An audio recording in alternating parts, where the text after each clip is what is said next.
Lights go down, the sirens sound. You know what time it is. The train. You know what time it is.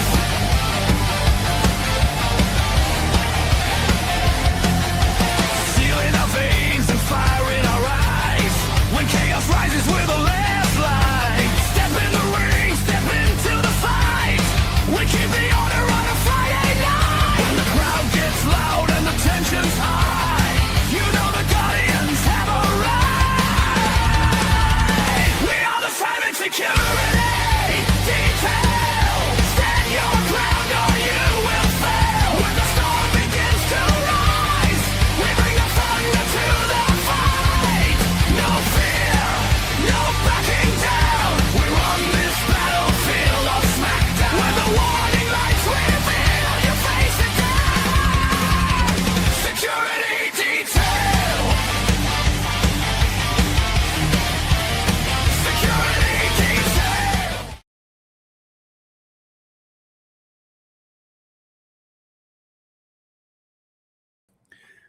Ladies and gentlemen, boys and girls, it is Friday night, and the stars of SmackDown have invaded Italy one last time. We are in Bologna, Italy, for the SmackDown, but we are right here in your living room on whatever streaming platform you're watching, whatever Turnbuckle Studios platform we're on, or you're on watching us. I am messing up my opening. My name is Chris Best, and this is the SmackDown Security Detail. As right now we are getting set. King and Queen of the Ring qualifiers will be taking place tonight. Not sure exactly which ones, but I'm looking forward to them regardless, guys.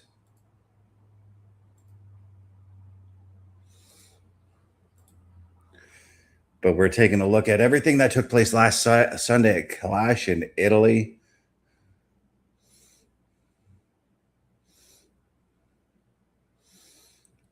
$12,000 fans were in attendance for the show, and it was just a okay show. Wasn't anything really to write home about. But we're looking at what Rhea Ripley had done in her defense against Jade Cargill.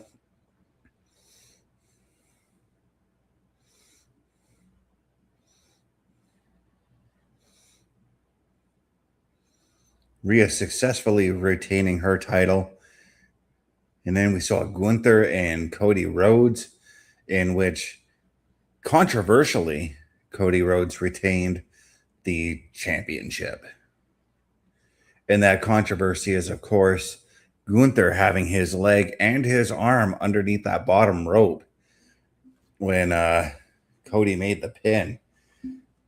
Now we know, I can almost guarantee you, Gunther is going to have something to say about that, guys. I cannot wait to see what it is that he's got to say. I get a feeling we're getting a rematch of some sort between the two men.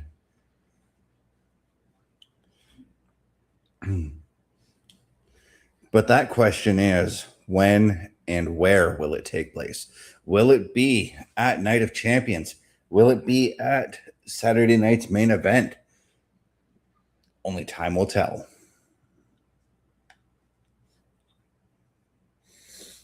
But right now we are looking at that beautiful Italian skyline as the fans of Bologna, Italy, the WWE fans, are in droves right now. They are inside the venue waiting for this show to get underway.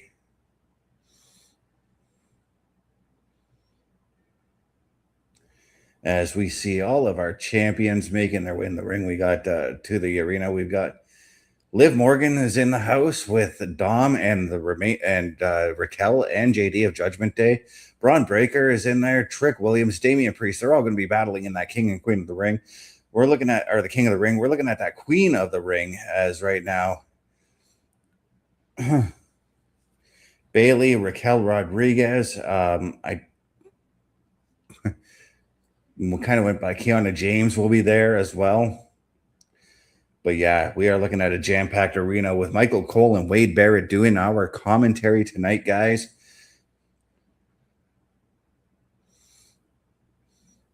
And Michael Cole filling in for Joe Tessitore, who is who is away on a boxing excursion. But we have a very ticked off Gunther right now, and he is throwing everything. He's just destroying that Italian announce table, destroying the English announce table right now. Everything at ringside, he is destroying, except for the microphone. He has just asked, and now he's on top of the English announce table. This man has got something to say, guaranteed.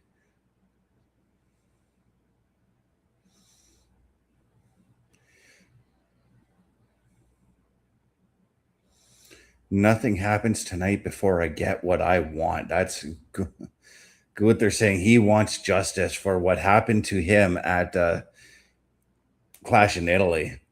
He is calling himself the greatest professional wrestler in the world. He's got ring awareness like nobody else before.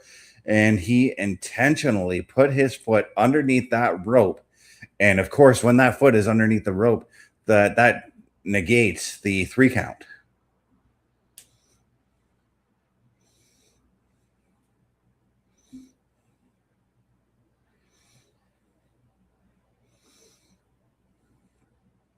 He's saying that Cody took advantage of that and cheated to get the win. Cody took away what's rightfully his.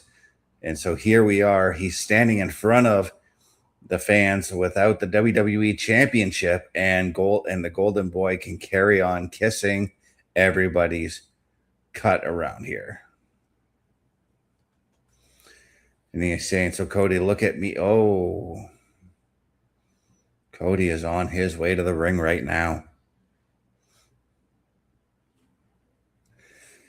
But Gunther is mad.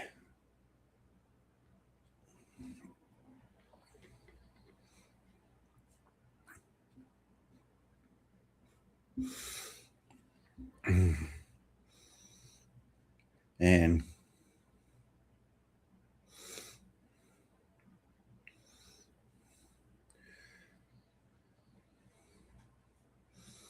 Cody walking through the smoke with the title in hand,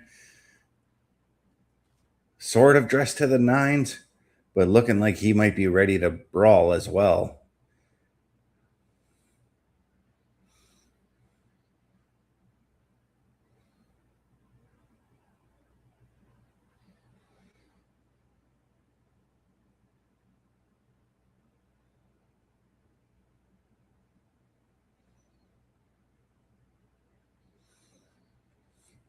And Cody signing a bunch of those Funko Pops. I bet Carl would have loved that for sure.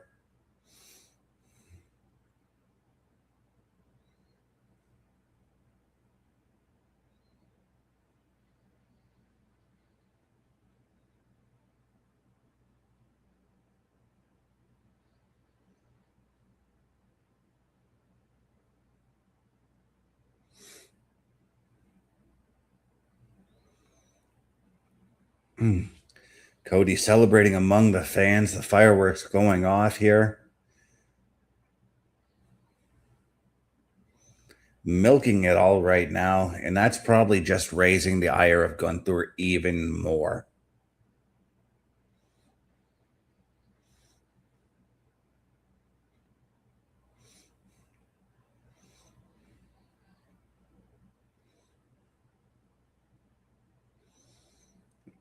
And the only thing separating them right now is the ring. Cody is in the ring. Gunther's still on top of the table.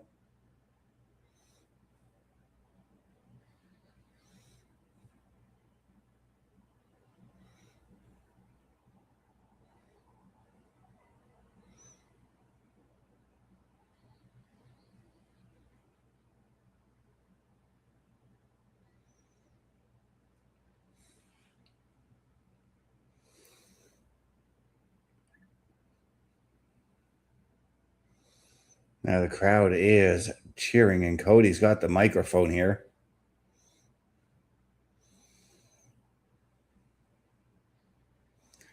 Cody saying he can't believe he's going to say this, but Gunther is right. And he's saying, crowd is singing the Cody Rhodes, the Cody Rhodes chant.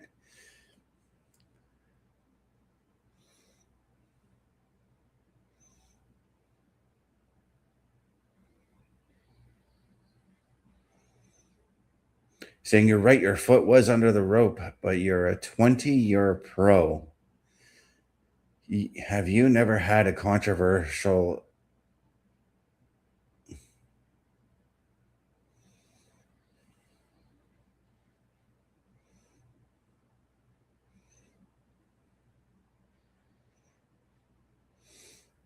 Saying he's a student of the game, he's a pro. So you'll understand this reference. Sometimes you're the hero and you save all the little piggies from the cold-blooded sausage maker.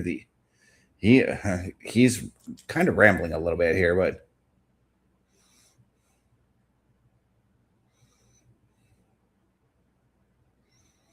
let's just go ahead and say it. It's Friday night. The lights are bright. Like you said, I only need to make one phone call, and I think I need to make it. If you want to do this, a rematch for the WWE Championship, let's do it right here in Bologna. Oh, and here comes Sami Zayn.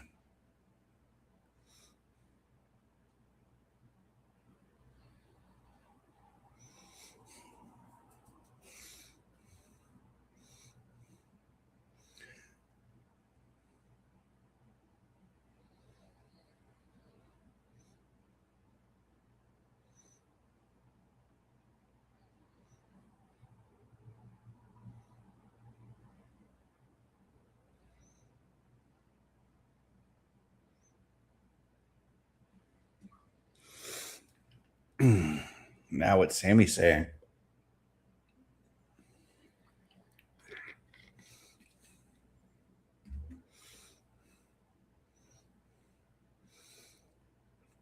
You have to say grazie to all his ride or die fans here in Italia. That's the kind of respect that I have been looking for, and I appreciate it.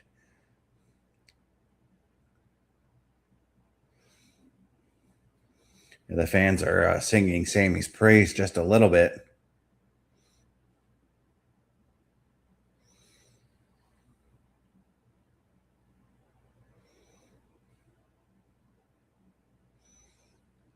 He said he was trying to stay back there and let Cody and Gunther deal with their business. He was trying, but at a certain point, he couldn't hear this anymore because Gunther is out here complaining about getting robbed for a world championship opportunity. And Sami's like, he knows how that feels. Well, because Sami feels that Cody robbed him of the championship. Robbed him of the championship a few weeks back. Saying that they're both ready to fight, but they seem to be ignoring Sami, and that the fact that both of them did him wrong. Cody is saying, you know what, Sami, or this is business. It doesn't involve you, so do me a favor. Shut up. That was Gunther who said that. My bad. And get out of the ring. And now the crowd is booing him. Sami saying he's right, that Gunther is right, that when it comes to World Championship, he may not know much about that as he's never held the championship, but he does know a thing or two about beating Gunther for a championship.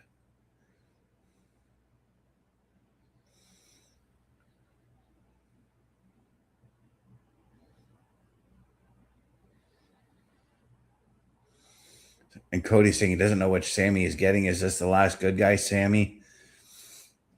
And talking about how he got the big win on Matt Cardona last week, and saying that the problem is Sami, he's a little busy right now. And Sami responding with, of course, I'm going to tell you something, Cody. This is why our friendship is in the state it's in. Because for the last few months, every time things were a little hairy, instead of talking about it, he was always blowing Sami off. He was always looking past Sami, looking at him as if he were a threat. maybe he needs to realize that the biggest threat to your championship might just be looking at you in the eyes right now. I was thinking Sammy thinking that he could be that threat, that man who takes the championship off of Cody Rhodes.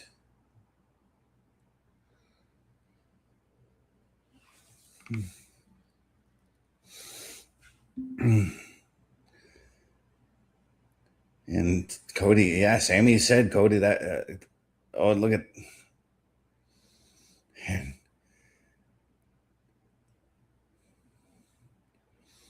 Well, Cody did say that after he was done beating Gunther, he was going to teach Sammy a lesson, and here we are right now. Now, Sammy making the save as Gunther tried to attack Cody, and now I think are we maybe we're going to a triple threat match?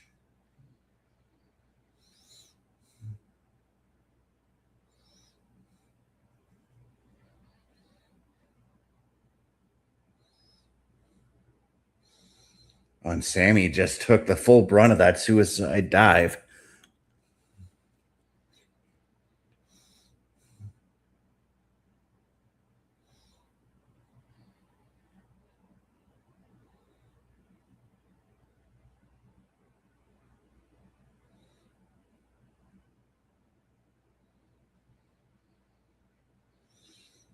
And now Sammy or Cody trying to offer Sammy a hand to stand up here.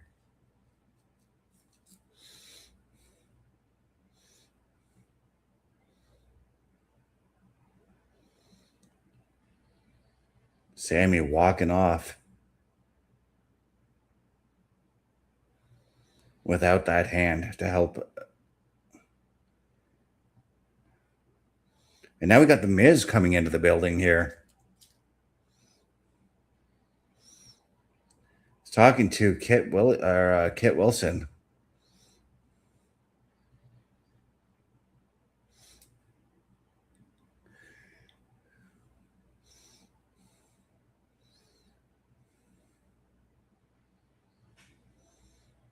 And now Miz is following a trail of lights that were left on the floor to Danhausen's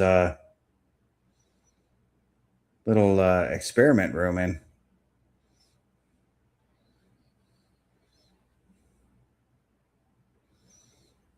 Danhausen telling him not to touch that. What are you doing in my home? Or you don't like people coming into your house. This is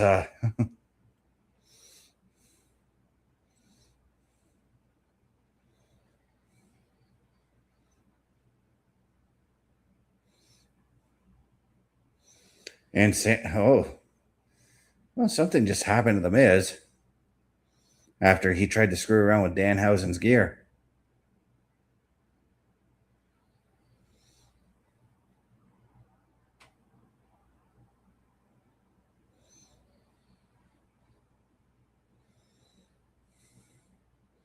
Kit Wilson on the phone trying to shout at the Miz's name. Raquel Rodriguez is making her way to the ring right now for the Queen of the Ring matchup.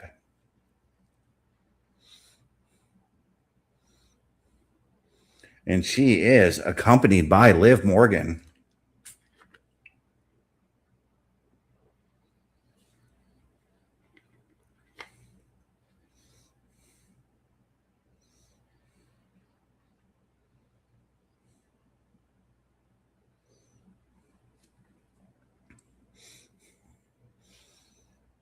As it will be Raquel Rodriguez, JC Jane, Kiana James, and Bailey in this first round fatal four-way King of the Ring tournament matchup. This is going to be a heck of a match, guys.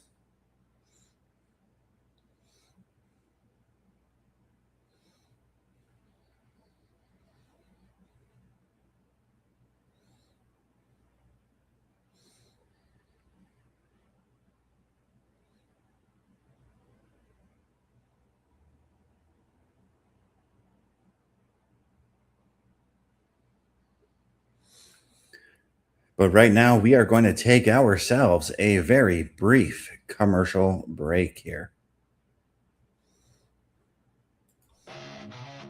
Turnbuckle Studios and the Turnbuckle Affiliation Program bring you the week of streams. All times are in Eastern Time. Monday night, we are on call as the Raw Patrol is on duty at 8 p.m. Tuesday brings you the flagship show, Turnbuckle Talk, at 8:05 p.m. Wednesday, we play games with the PlayStation Showcase at 8 p.m. Thursdays, let us power your dreams with the Xbox Showcase at 9 p.m. Friday, we invite you to come for a ride with the SmackDown security detail at 8 p.m. The weekend brings you Saturday Night Gaming at 8 p.m. On Sunday, be sure to catch the Chris Parrish podcast at 12:15 p.m. And later in the day, the Locker Room presents Wrestling Recap delivers at 7 p.m. Always be aware that weekend shows can vary in times, as the PLE Patrol and other watch party streams are always a must-see. Be part of the shows and join the chat every day, and watch all of the latest episodes on turnbucklestudios.org/shows. And please do not forget to drop a like, follow, and to subscribe to all of our channels, and when the time is right, all you have to do is tap in.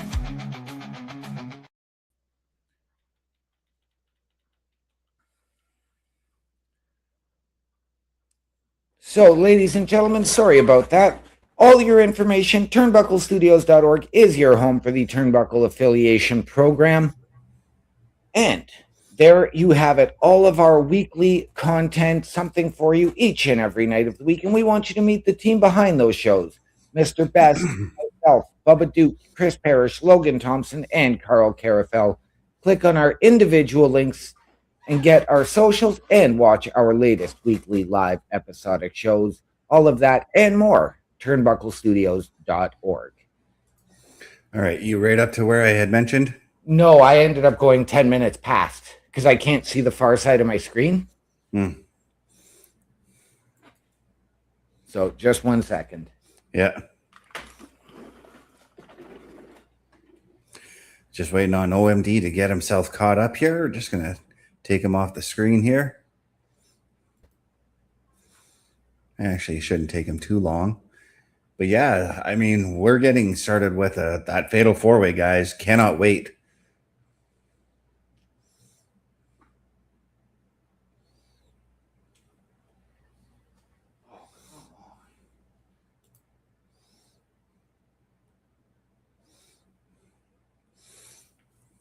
But yeah, just waiting on the OMD here to get everything sorted out.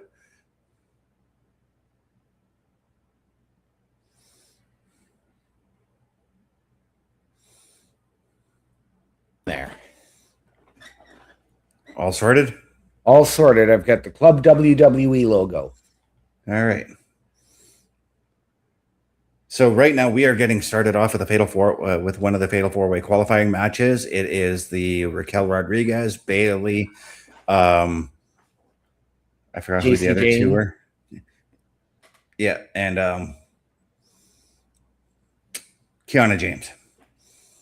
And Gunther is talking to Nick Aldis right now. Why did you?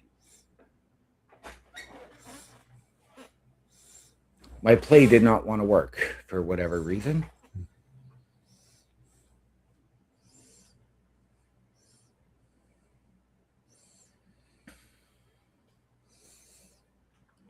All right, so I'm staring at Gunther talking to Nick Aldis here.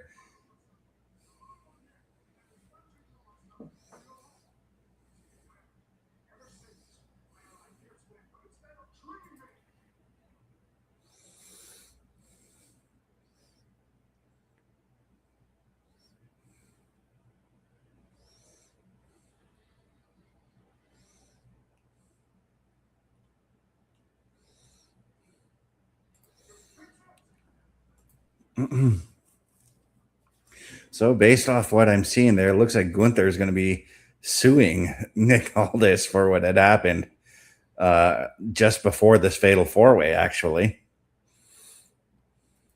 Yeah, I'm not sure. I didn't get to hear the whole thing. Well, to sort of spoil you, because it wasn't really much of a thing, but Gunther did start the show off very ticked off about what happened at Clash in Italy. Okay. Demanded that Cody come out. They almost set up a match, but then Sami Zayn stepped in. Okay. And then it just became a dumpster fire between all three men.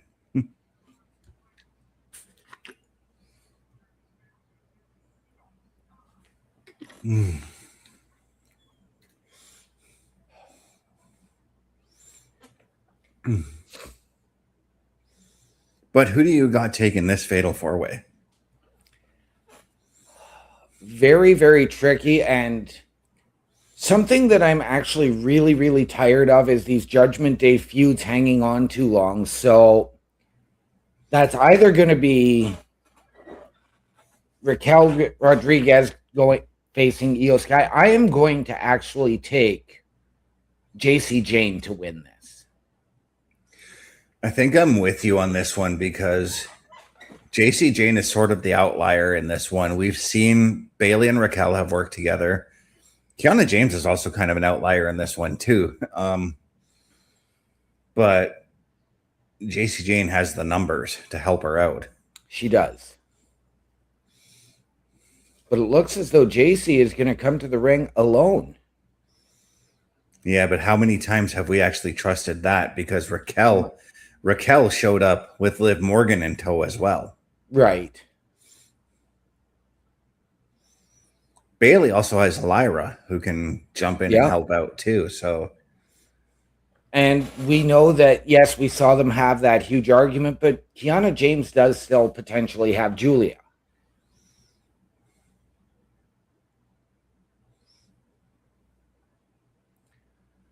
And let's not forget that there is some history with Bailey and JC Jane. Because a couple of years ago, Bailey went to NXT to interview Toxic Attraction.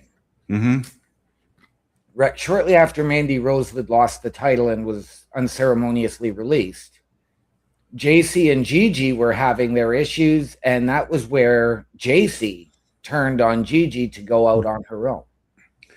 Yeah. And right now I do see Kiana with Julia at the top of the entranceway, but there's a lot of uneasiness between the two women right now.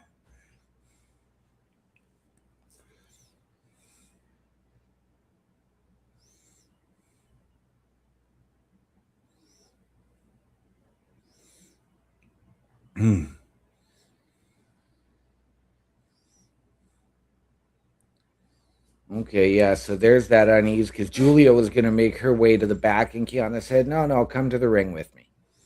And Julia's like, I don't really want to be out here. Right?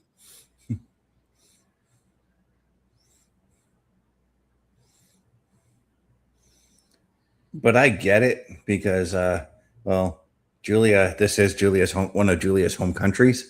Yes.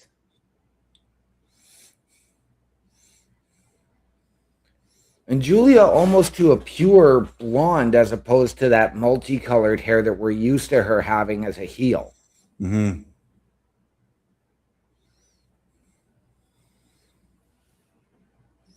one of these four women will advance to the next round.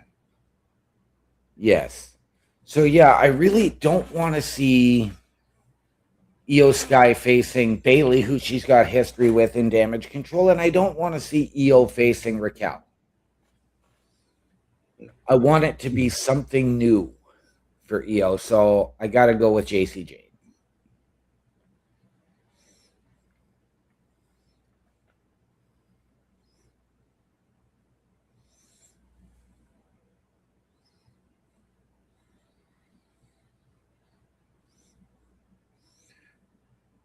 And again, this is a repeat spot. We saw this twice on Monday. Everybody attacking the Giant. Okay, so because my play didn't work when I needed it to, you're now back to probably about 10, 15 seconds ahead of me.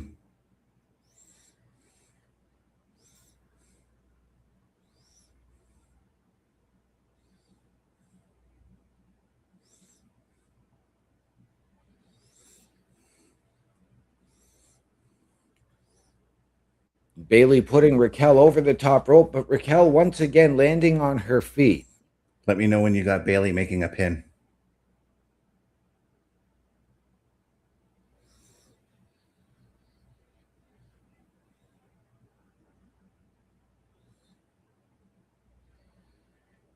Now.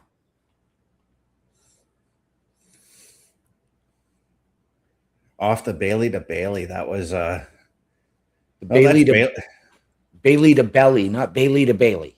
No, it's Bailey to Bailey. That's what I'm calling it. But no, that's the experience of Bailey coming into play here. And But you know, there's Kiana James being sneaky. if I'm gonna be honest here, just because I think it would look nice on her resume, I kind of want to see Bailey win. I can understand that. She has won the Royal Rumble. She has won Money in the Bank. Why not go for the trifecta and win the Queen of the Ring? Right?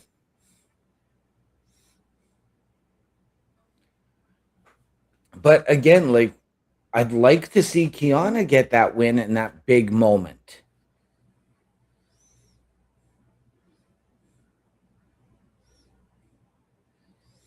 Oh, that was cool. Raquel, week in, week out, just shows why I love her as a wrestler. Right? The triple cross body. She is, we always talk about like the big men, the big women of wrestling. I would like to draw a little comparison with how she works as a big person wrestler to Kevin Nash. Yeah. Because Kevin Nash did a lot of things that we would not expect a big man to do. Right? And she always gave off that like that dominating look that I've just whipped your butt, Right? And have we not been hearing it recently? She is Big Mommy Cool. Yep. But we did just see Bailey attempt to work with Kiana, but both of them ate a cannonball from JC Jane on the outside, who just attempted the pinfall on Bailey. Yeah, and Julia's still hovering around ringside. I gotta wonder if she's gonna get involved in this somehow. Yep. Now, I know I've said it, and I'm going to speak for Carl as well here. We're not big fans of these triple threat and four-way qualifiers. Mm-hmm. What I think would be better if you're going to do it this way, make them elimination qualifiers. So not the first fall,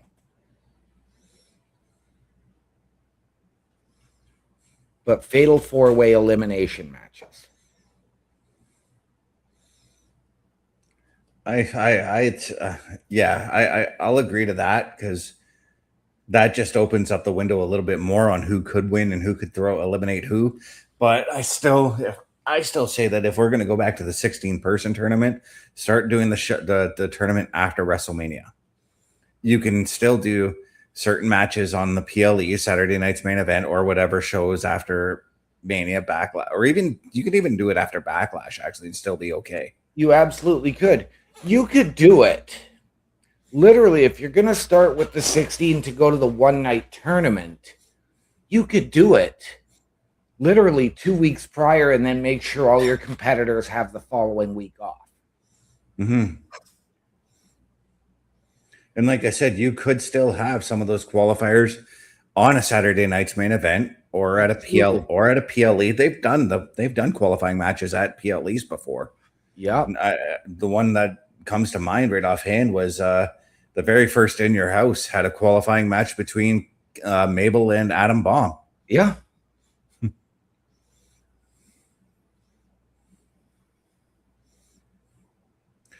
Actually, scratch that. Let's add to my other idea where I say you take away the 1 hour of the PLE being free on ESPN and you turn that into a pre-show and you can have matches there. You can put the qualifying matches on those shows. Yeah. Now, I'm going to suggest this. Would the idea of Raquel winning the Queen of the Ring, would you have her go and come to SmackDown and challenge Rhea, which we've seen time and again, or would you have her challenge Liv Morgan? I'd have her challenge Liv, because then you can start the breakup of the Judgment Day.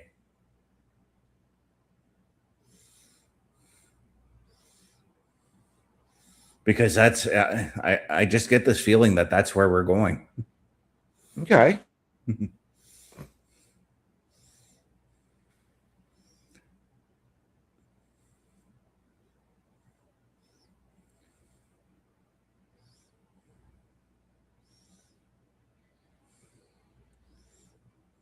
And what a springboard breakup there from Kiana James.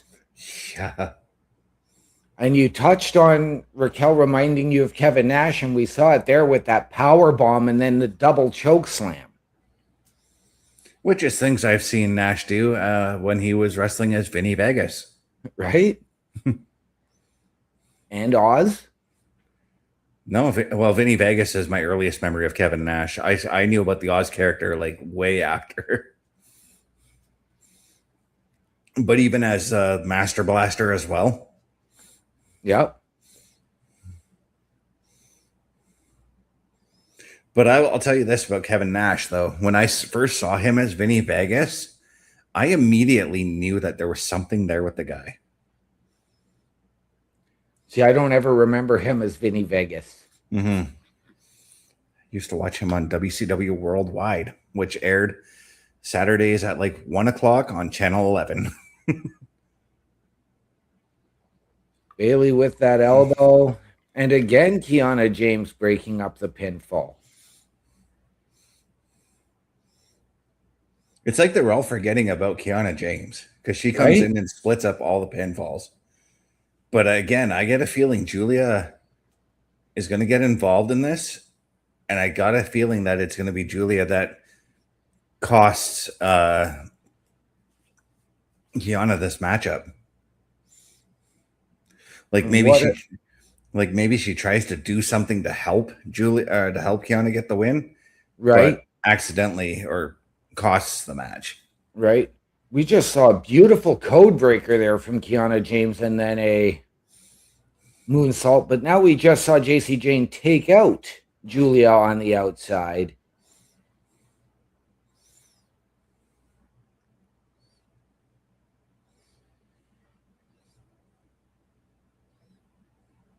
Well, wait. there's the Oh, that distraction. yeah. She thinks that Julia pushed her foot off the ropes. Yep.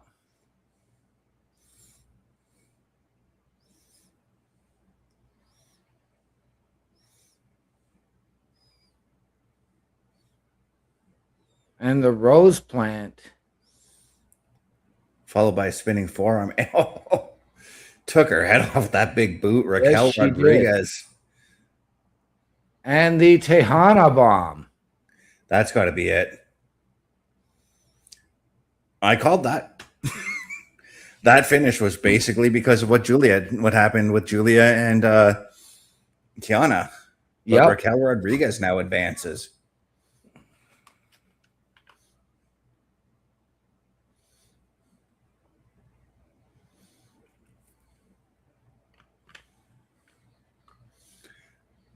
But yes, also the reason why you could be hearing Michael Cole's voice tonight is because Joe Tessitore is off covering a boxing event this weekend. Ah, okay.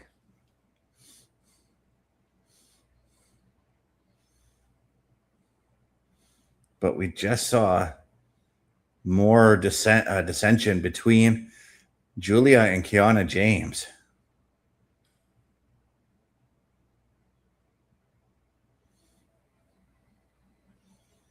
And I got to wonder between those two, at what point are they going to say enough is enough and it's time for a change? You took the words right out of my mouth. But yeah, we will be having Raquel and Io Sky going one-on-one.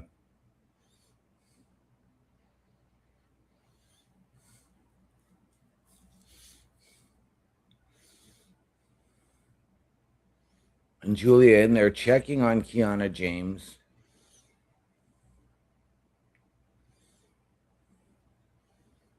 Being a good friend, doing what a good friend does.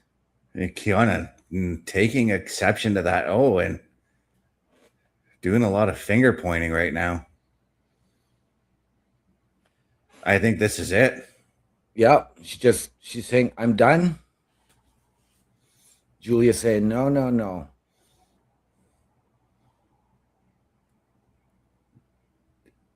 Julia's going to be turning babyface here. Yep.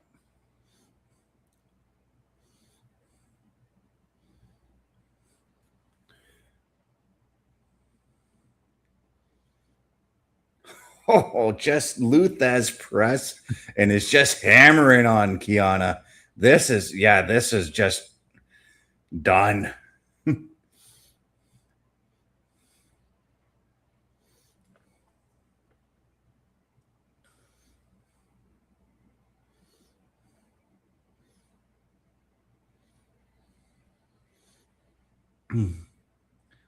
And again, the impact that JC Jane and Fatal Influence are having.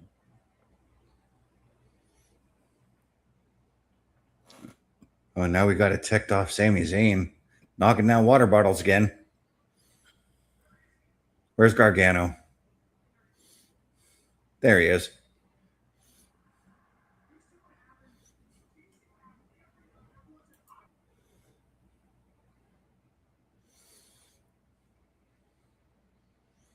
Everyone's saying that he's the bad guy because he. Oh, Sammy's talking way too fast. I can't really catch up on what's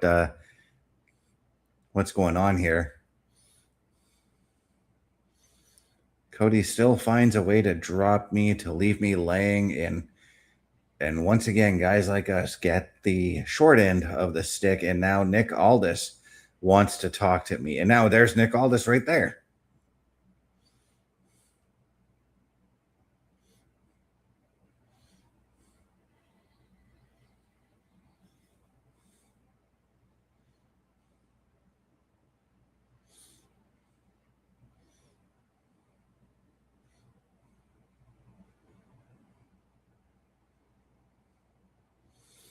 Now,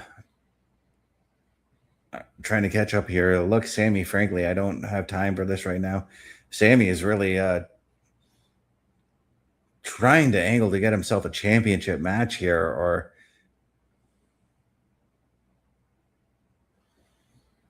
oh, Chad Gable.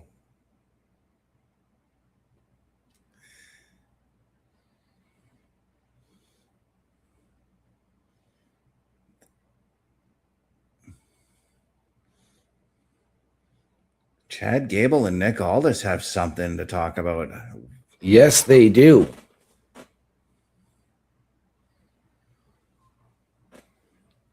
Oh, we got two big hosses about to fight again tonight. Right? Two big meaty men slapping meat. I don't see Rusty Blackwell in there.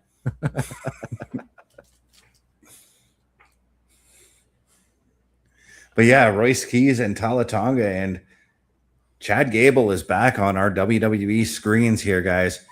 Yes, he is. This is very, very intriguing. And I've got to ask, does he come back with American Made?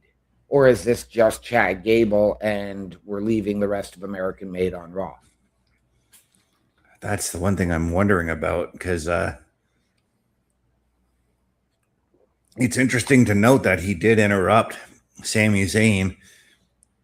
I think was trying to get a championship match. I really couldn't say. There was a lot of arguing between the two men.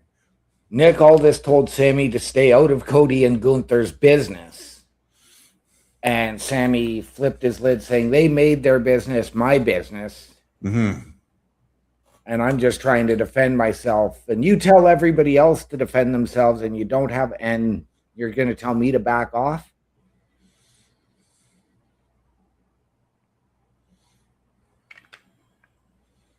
And here he comes. Here comes Talatonga right now.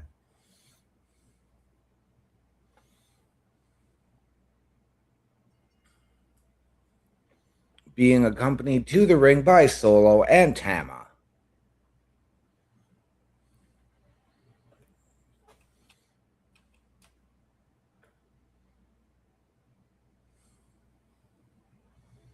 Yeah, and I was going to say, I wonder what kind of backup Royce Keys will have, but his muscles are his own backup. Yep.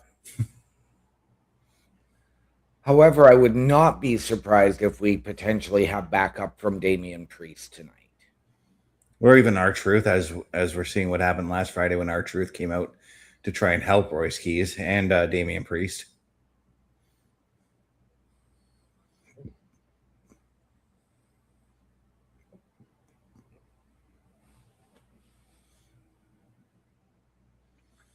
But Priest also has a fatal four-way to worry about a little later tonight, too. Right.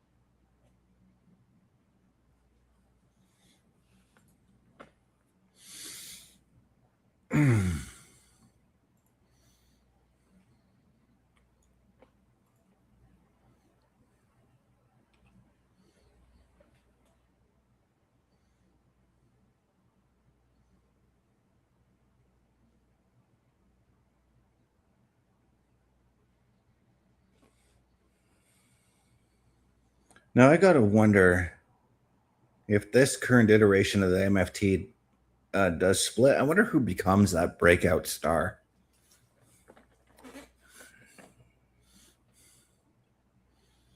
I really thought for the longest time that Tama was going to be that, but it kind of fell to the wayside when he's like, yeah, I'm actually going to stick with the MFT. Yeah. I think, in all honesty, if it does happen, I think Solo will actually become that breakout. They're putting a lot of emphasis on Tala right now, too, though. They are. But I think what you're going to see happen is Tama and Tala are going to remain a tag team while handling individual business as well. But we also know that there is a potential new member to the SmackDown locker room who has history with Tama and Tala. Yeah, one Finn Balor. Exactly. So could we see Finn Balor? We know he's probably going to go solo for a while, but could we see Finn Balor rebuild that allegiance? I'm going to say no, because just like the Judgment Day stuff, I need him to stay away from the Bullet Club stuff, too. Well, and that's why I said for a while, he's going to go his own path.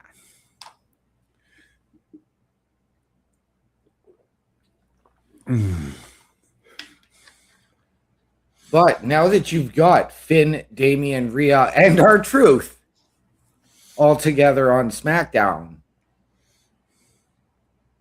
could we again go back to the original Judgment Day? So what I want to see out of that is, like, I kind of like want to see what they're doing with Rhea and Damian right now, where they're kind of alliances and only unite when they have a similar issue. Yeah. I kind of would like to see that with Finn. Yeah. Like, we both have problems with the MFT. Let's go and settle this. Once it's settled, they go their separate ways. Yeah.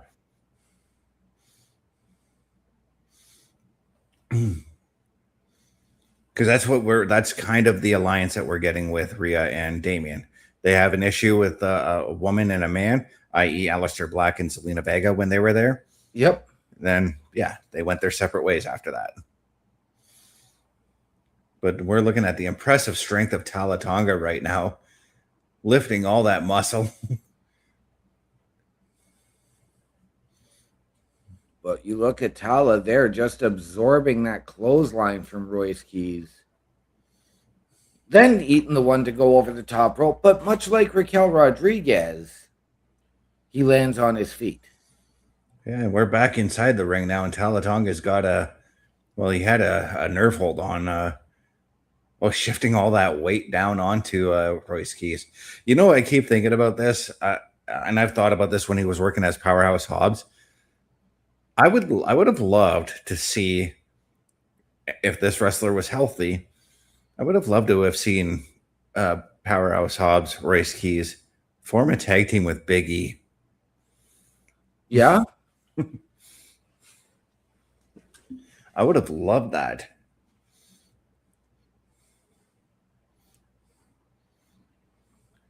And look at these clubbing clotheslines from Royce Keys as Tala was caught up in that top rope. And he clubbing the front and the back of the neck. That is not comfortable at all. I've been clubbed in the back of the neck several times. I've also been accidentally clubbed in the throat a time or two, too. Yep.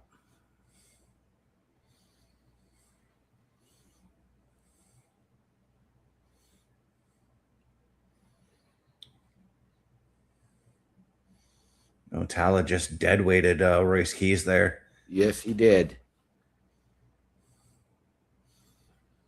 But Tala missing the Tongan splash. Yeah, Royce Keys keeps tending to his back there. And of course, I know that it does require a lot of back strength to lift a guy like Tala Tonga into a body slam. And what a pounce there from Royce Keys. he was able to duck 2 clotheslines and build the momentum to get that. There's another guy I would have loved to have seen tag team with Royce Keys. Monty Brown. I wish that they would have done something more with him when he came to the WWE. And now Solo up on the apron here.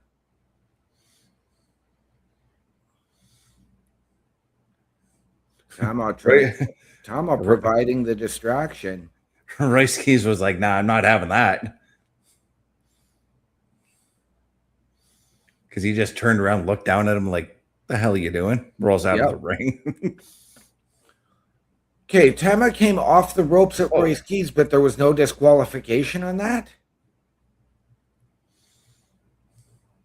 It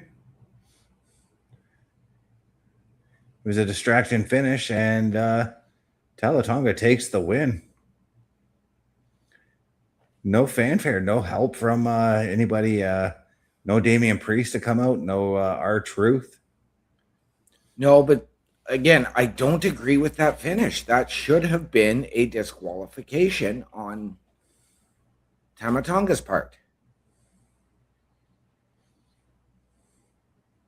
Well, I couldn't see where the referee was, so he might have been getting distracted by Solo. But the ref turned around and looked at it.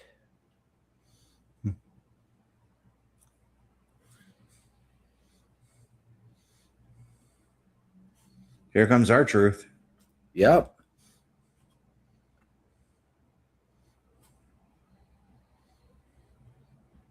Who appears to be cleared. Yeah, no cast on his hand like last week. Wait, No it was his tape hand, on right? his shoulder. Yeah.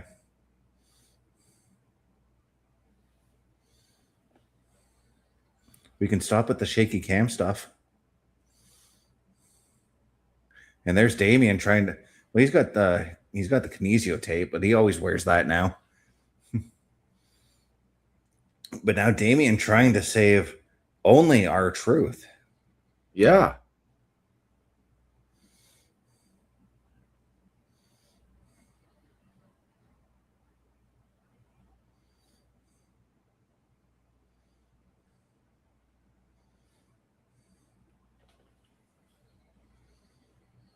And there's that vicious back elbow. Now, we know that Priest has said to Keys, I don't know you. I don't trust you. Mm-hmm. But they did work well last week as a tag team.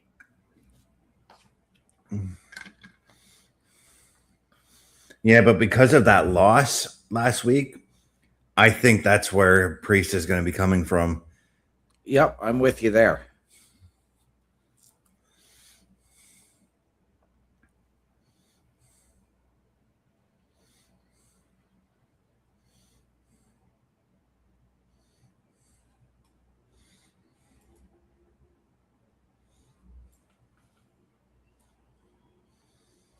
And JD talking with Liv and Dom right now.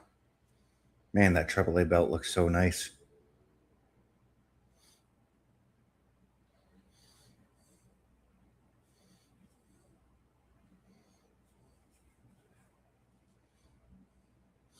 Interesting to note that they're not in the Judgment Day clubhouse. They're just sitting on the stairs talking or standing on the stairs.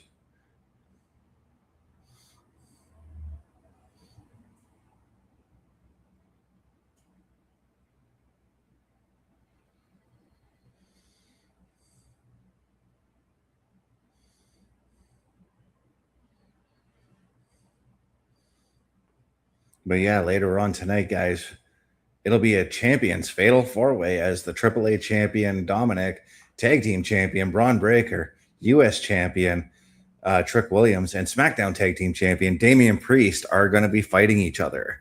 Wow.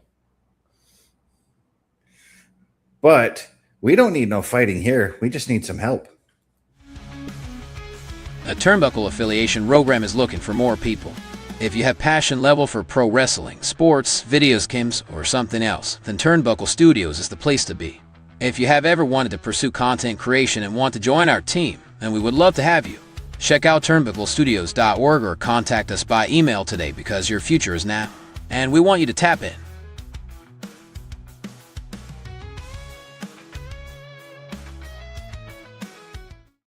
Once again, ladies and gentlemen, turnbucklestudios.org is your home for the Turnbuckle Affiliation Program. And if you have ever wanted your break in podcasting content creation or to help us behind the scenes, hit that join button. Send us your credentials by email. Tell us how you feel you can help us, how you believe we can help you. We will sit down as a collective and find the right fit. All of that and more, turnbucklestudios.org.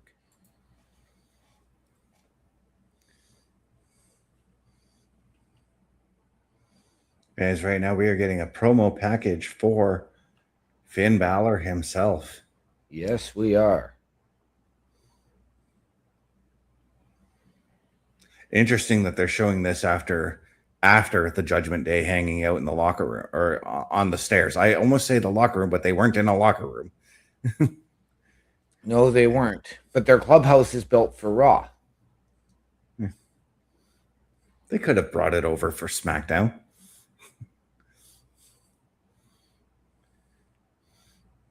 But that, I'm going to say this again. When it comes to like those type of rooms for like those type of promos, why can't you just have them like sitting on a couch and doing their promos or something like that? Do they really all have to be standing like at a three-quarter stance in front of the camera? Yes, you can plop a couch down and make it a little more natural at a three-quarter way. So next weekend, Jey Uso, LA Knight, Royce Keys, and Finn Balor in a fatal four-way King of the Ring match. I get a feeling on the Royce Keys part, the MFT, going to try to make their presence felt. But right now, Damian and R-Truth are heatedly talking to each other right now. Damian saying he doesn't know him. If he's going to help somebody, it's going to be his tag team partner. That's the guy who's tag team champions with me. To him, all that matters is R-Truth right now. He doesn't trust Royce Keys yet.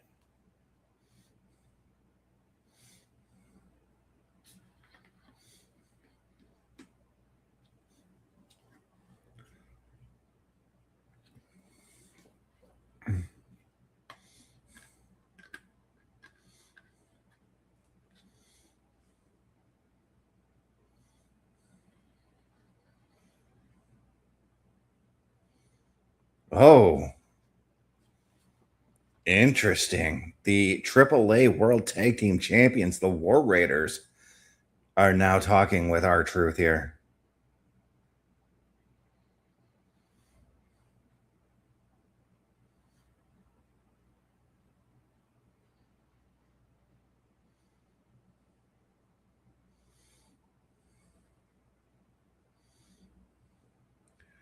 Yeah, so the War Raiders basically saying, when you're ready to put your titles on the line against ours, we'll be ready.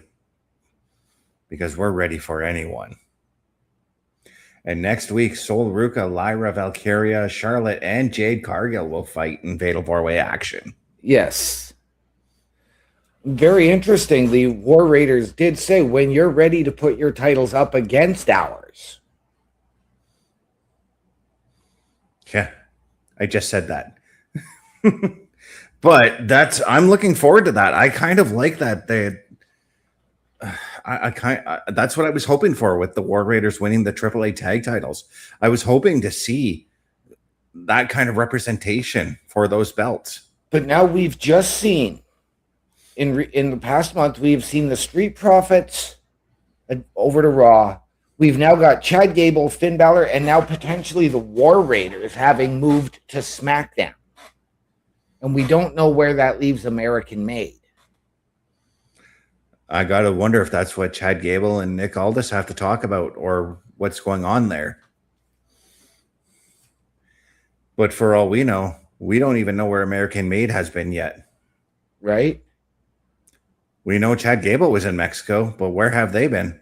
True. Now,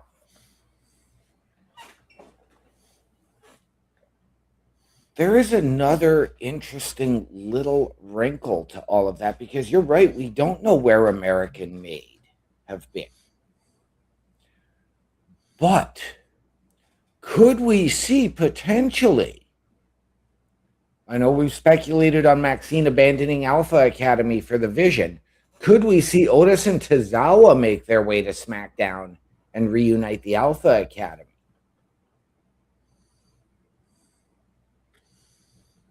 I mean, they're trying to boost the tag division, but at the same time, why not boost it for all three rosters?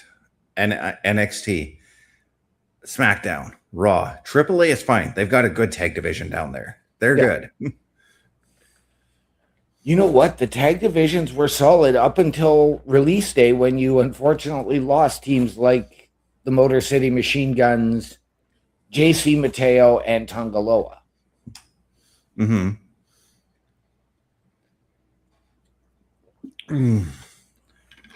I think you can also say when we lost Tommaso Ciampa, but at the same time, I get this feeling that there's going to be a tag team unifying between Sami Zayn and Johnny Gargano. But Rhea has the stick. Yeah, we have Rhea in the microphone in the ring.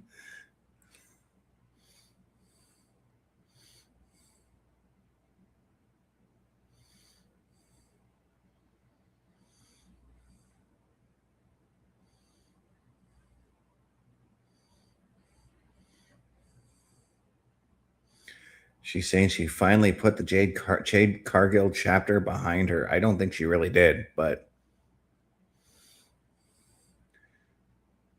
she obviously didn't come out completely unscathed. As you can see, she's got some sort of a wrapping around her knee.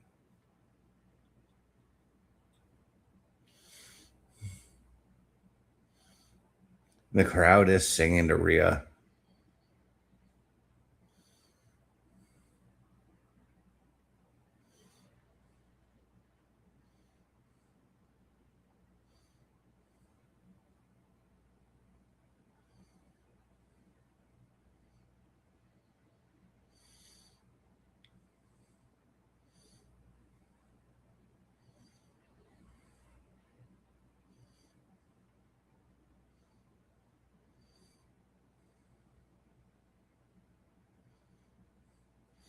Saying that Jade came in with a plan to take her out. She came in with a plan to try to use the numbers against her, but it didn't work out.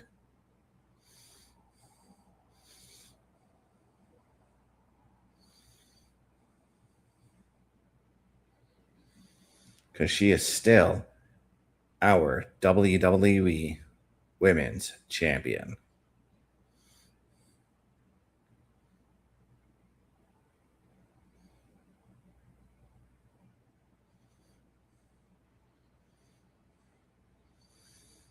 And she's saying, and as for the numbers game that Jade tried to play, she had a nice unexpected friend come out and help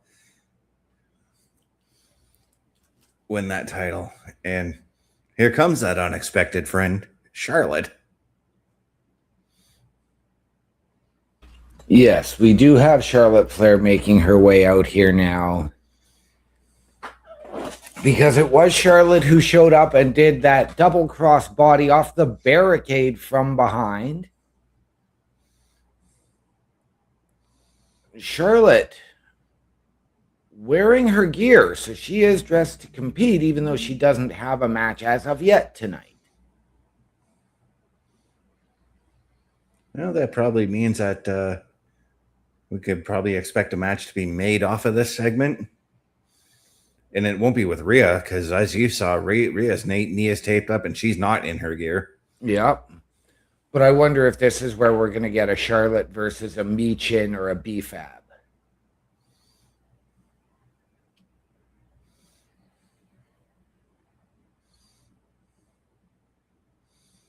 No sign of Alexa here.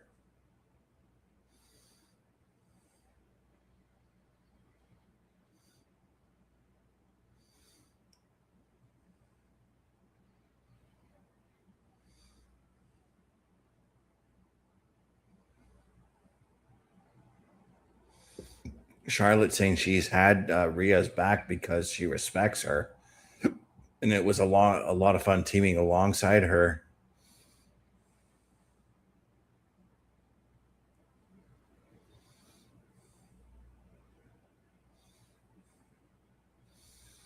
And she's saying that she is talking about the Queen of the Ring coming up in a few weeks, and saying that if she wins it, she's a 14-time champion.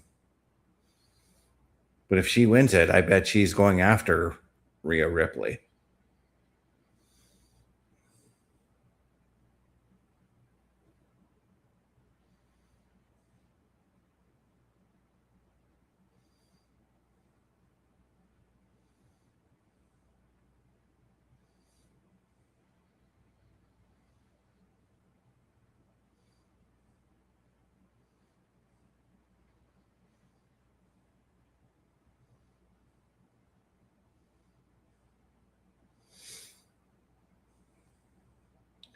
Yeah, she's saying that it is going to be her and Rhea standing opposite each other at SummerSlam. That could very easily be a night one main event or a night two main event between Rhea and Charlotte, as Tiffany Stratton is now coming out, and we're probably going to get Charlotte and Tiffany because Tiffany's also in her ring gear. She is, but I wonder, could we get Charlotte and Tiffy teaming up to take on somebody? Or is this Tiffany Stratton's open challenge?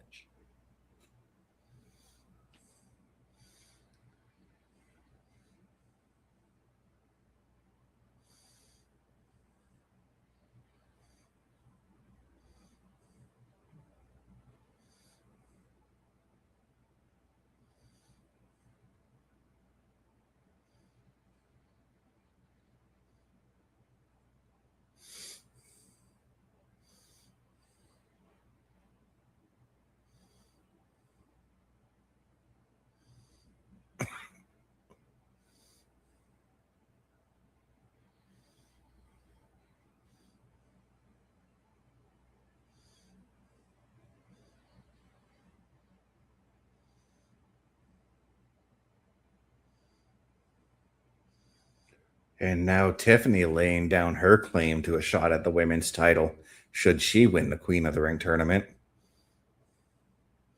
Somebody else is making their way out. It is our one and only former champion, Jade Cargill, All right, along with BFAB and Michin. Are we thinking 6-woman tag now? No, because Michin and Jade are in their ring gear. BFAB is not. Oh, okay, yep.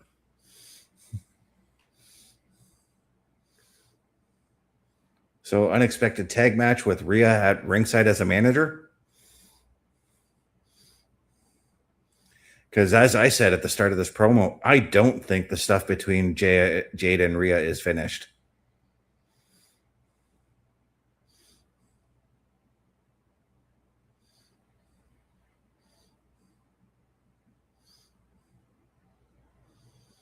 Jade could very well be the one who wins the Queen of the Ring. She could, but I don't really need or want a repeat winner. I think, if anything, I would like to see Jade make that switch and go to Raw after the Queen of the Ring tournament.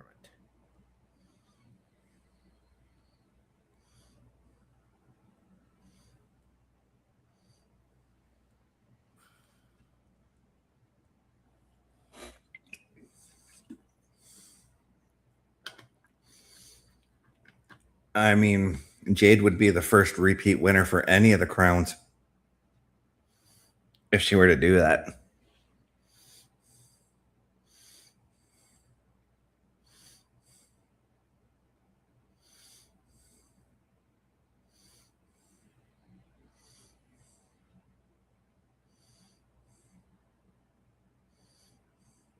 Oh, Here is Nick Aldis. let me holla at you, playa. Nick Aldis is probably about to do his best Teddy Long right now.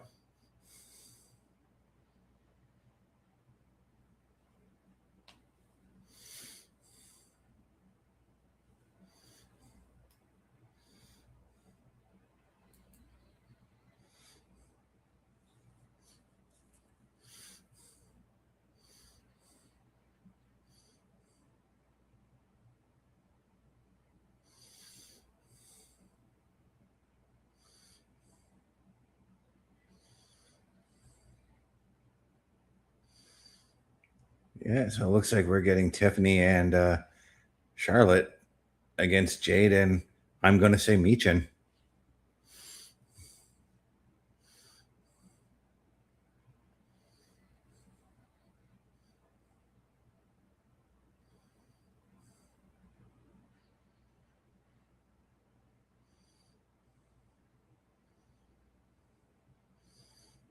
And that's going to take place next time, obviously. Yes.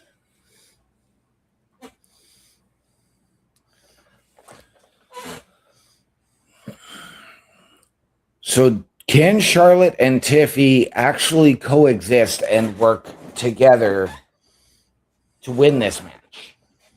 Well, they're going to have to. Because right now they have a common enemy. So They do. But interesting how Charlotte pointed out that, Tiffany, you don't like me, and I certainly don't like you, but I don't like them more.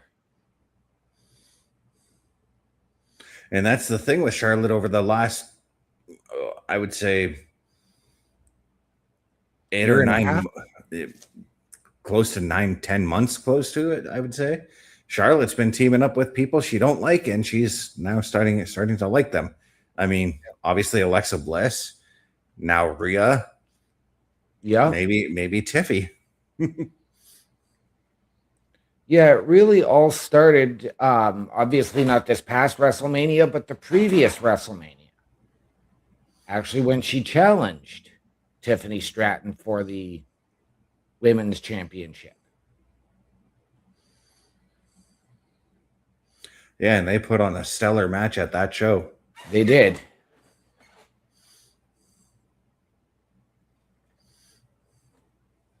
Tiffany doing the reach over tag to get herself in the ring, and that's a smart move because well, Charlotte was looking pretty beat up there for a moment. yep.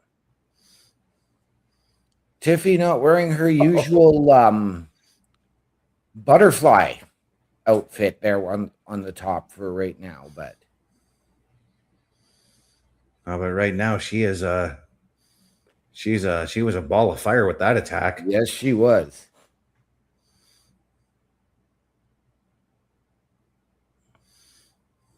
This is a match that I know we saw it one-on-one once when Jade Cargill absolutely dominated Tiffy on Saturday night's main event to win the title. But this is a match with both competitors at 100% that I would love to see. Mm-hmm.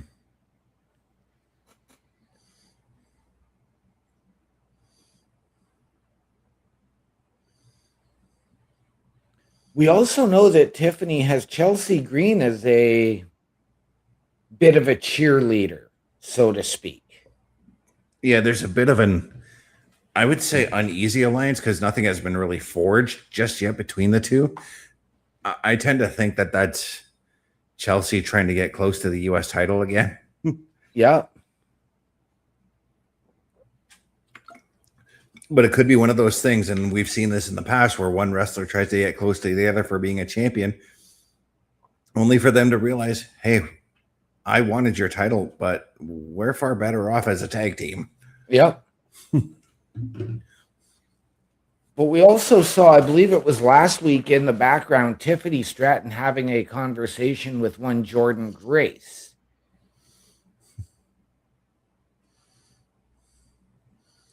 Well, Michin's having a conversation with Charlotte's chops there. Yes, she is. And it's funny because this is a match where Charlotte and Tiffany have actually controlled the action and really been able to dominate.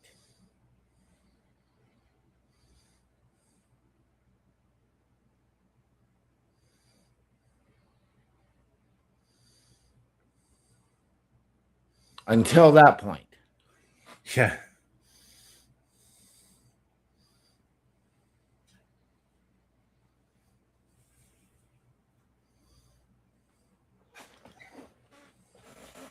Oh, so Rhea is not at ringside. She did leave. Well, they did say you're not in any condition to compete. So, Yeah, but knowing Rhea, I guess Rhea had to take the high road on this one, but knowing her, she would have liked to have been out there and just to make sure that BFAB doesn't get involved. absolutely.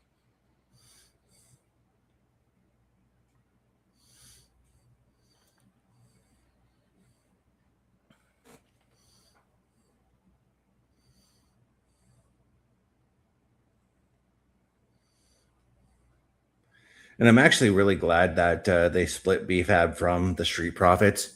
I I saw the fit, but it wasn't fitting correctly for me, you know? I get where you're coming from. It was, but for me, it was fitting. It's just the fact that BFAB, I think, was a little too green and needed more mentorship.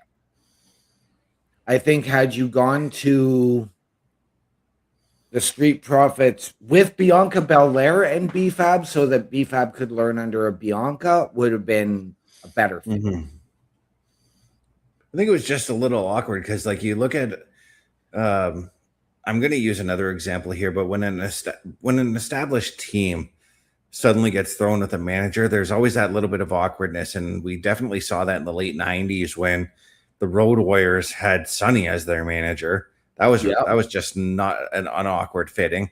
That only worked for a couple of weeks because she was chasing the gold because she also managed the Smoking Guns. The Smoking Guns were not around in 1998. That's when the Road Warriors were managed by Sonny. Billy Gunn was doing the stuff with Road Dogg still at that time. Well, I do remember Sonny after I believe the Smoking Guns had the tag team titles. She did jump ship, manage them, and then they lost to LOD. Yeah. And she jumped ship to LOD because she was just a gold digger.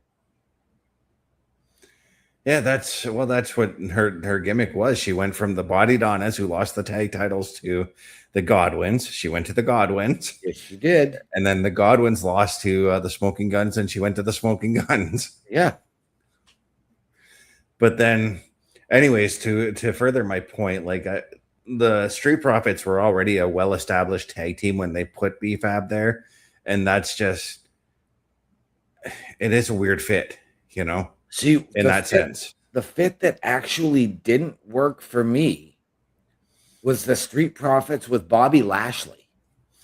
Yeah, see, and again, that's an established tag team joining forces with an established singles wrestler.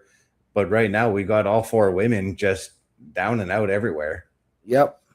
Tiffy's on her knees trading fists with, or forearms with Jade. And is this what's next for Tiffany and Jade? Because we know that they have history, as I mentioned earlier, and Tiffy's going to want some revenge on Jade, but what a sit-down power bomb that was. Yeah, she put some oomph on that one.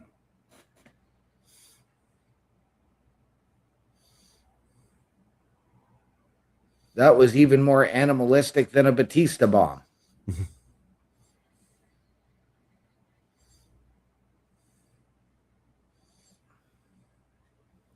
And Michin right in front of Tiffany pulled Charlotte off, but Charlotte was able to avoid the distract, or able to avoid it, but then runs into the boot from BFAB. Yeah, and there's the big boot from or the pump kick from Jade. Oh, roll through from Tiffy, and I thought she was going to get the win off that.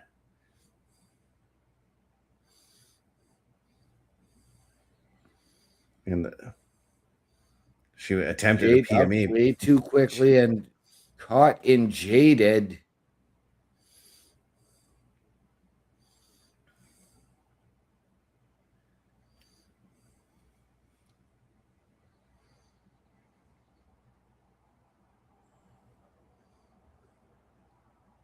So the numbers game able to work once again for Jade Cargill as BFAB pays dividends, taking Charlotte Flair out.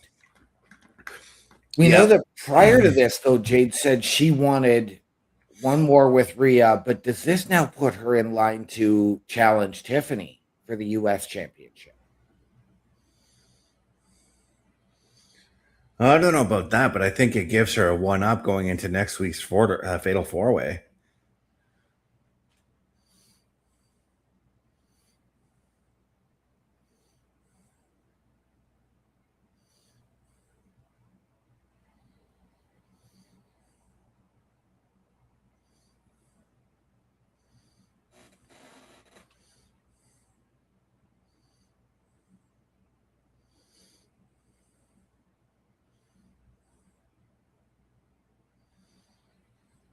But right now, Kathy Kelly is talking to Fatal Influence in that locker room right now.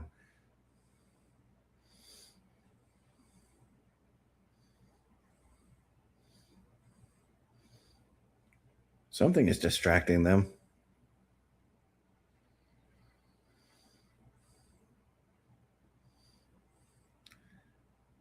Oh, Paige and Brie Bella having a photo op.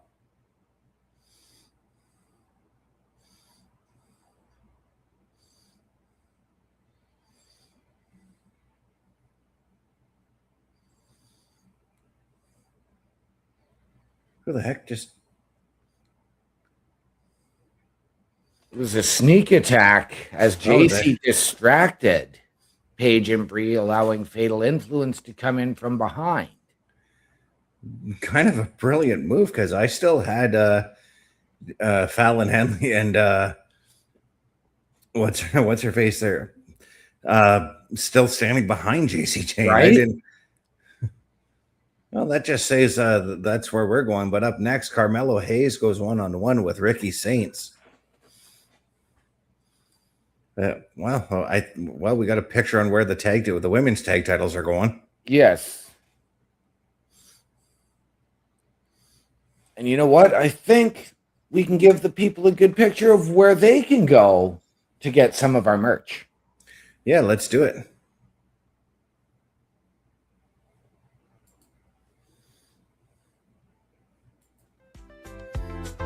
The Turnbuckle Studios store is open for you 24 hours a day, 7 days a week. Get the merch and represent the best from the shows you watch on a weekly basis. Multiple styles to choose from with over 10 products available. Don't get left out and pick up all your favorites today. Find us at turnbucklestudios.org. Once again, ladies and gentlemen, turnbucklestudios.org is your home for the Turnbuckle Affiliation Program. And we please encourage you to head to our shop, powered by redbubble.com, so it is 100% safe and secure. Support your favorite shows and your favorite podcasters. Wear what we wear. All of the proceeds come back into our studios to give you a better experience. And on top of all of that, when you buy something, take a picture, send it to us, tag us in our socials, and we will give you a shout out live on air during one of our many, many weekly programs. All of that and more at turnbucklestudios.org. As our truth is speaking with Royce Keys in the locker room area.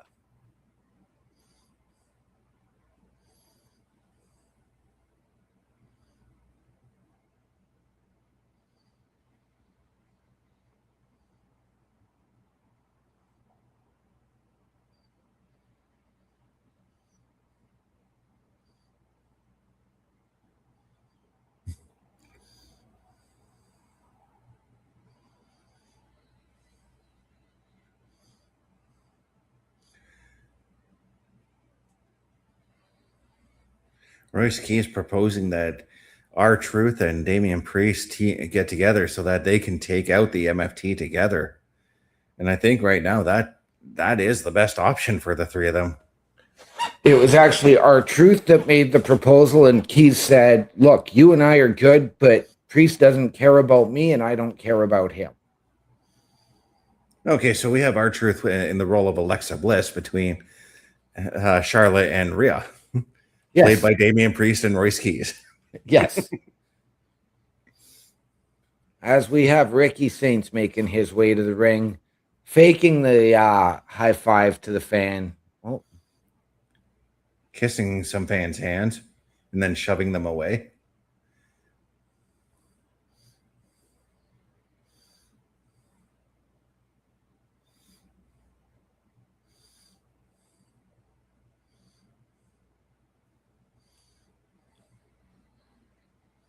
so this is matchup number 3 now between Hayes and Saints. We saw Ricky in the first match try to get the one up by putting his feet on the ropes, only to lose the match when the ref caught him and Mello put his feet on the ropes low.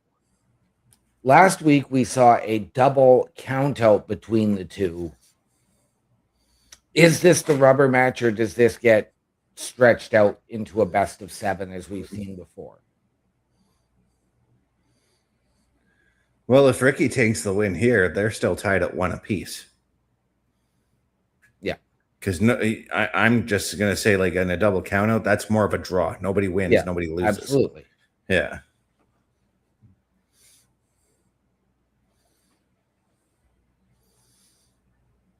So in that sense, and this is just me being the one who needs to be a completionist kind of thing. If you're going to have one victory versus one victory, you have to have that defining match. You know, You do.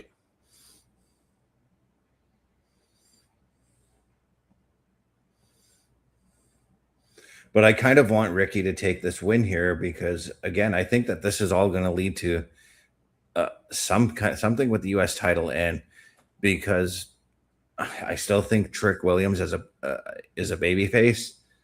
Kind of need that heel on the opposite side, and Carmelo's not that heel right now.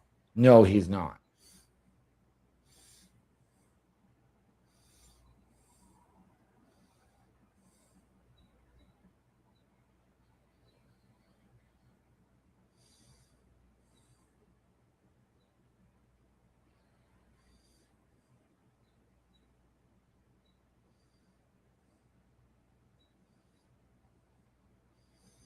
But yeah, we are taking a look at that double count out there. And what it was just Mello just got way into the fight that they had. Yeah. He had Ricky Saint's number to win by count out, but he was way like half a second too late getting in that ring. Yeah. And then we saw him hit the first 48 after the match was over and saying, this ain't done.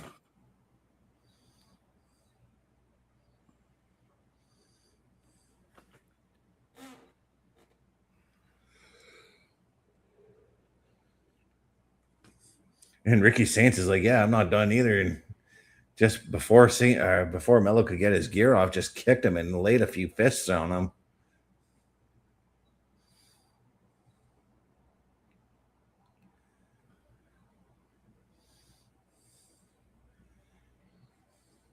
Now, remember in the Attitude Era when we would see two wrestlers just start brawling?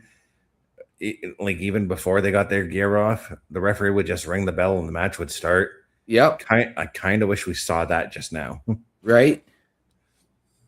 But then we see that beautiful plancha over the top rope from Carmelo Hayes, still wearing his jacket as he heads to the top rope to hit that frog splash.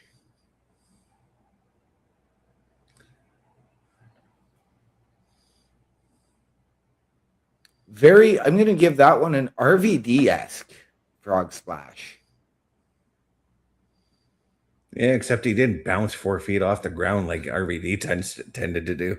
Right?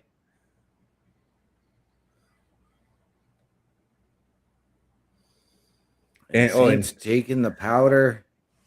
Oh, and roll all the way across the ring like RVD would do to hold his ribs. Yep. Mello, though, instead of going for the ropes, decided to just chase Ricky Saints outside there, allowing Ricky to take advantage as he was back in the ring first. Yeah. Beautiful springboard clothesline there. And out over the top. And Ricky Saints has been eliminated. Yes. We've seen a lot of that tonight, and I'm so thankful that we don't have that over-the-top rope disqualification rule that WCW tried to employ for a while. Dude, I remember the first Nitro after they abolished that rule. and how many people started throwing everybody over the top rope because of that. It happened like in every match, and Tony Schiavone would get on commentary and remind us that that rule was abolished. Yep.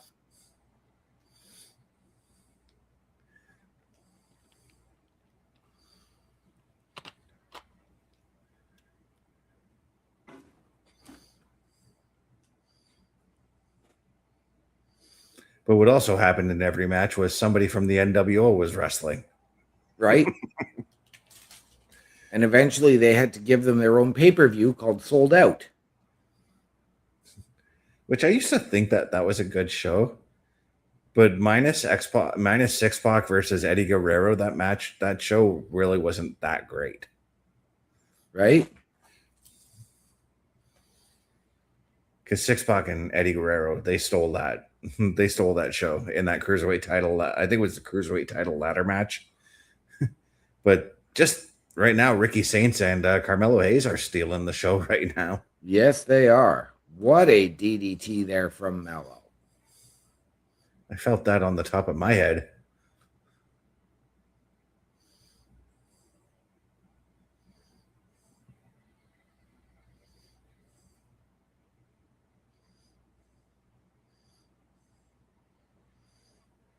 Oh, I do like that camera view. Camera view from ringside, from basically a fan's perspective of ringside.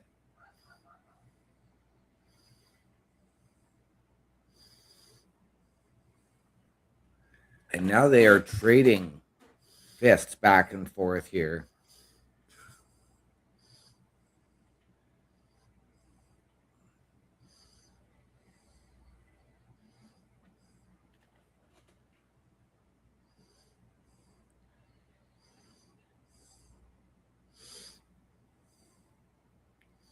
Every time I see Mello hit a maneuver like with that we just saw in the replay, I always think that the natural follow-up should be a crossface. Right?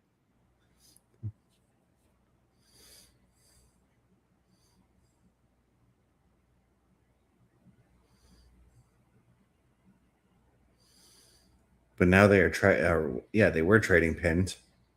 Yes, they were. I think Ricky thought he was going off the ropes there, but no. Mello's like, "No, I'm going to roll you up."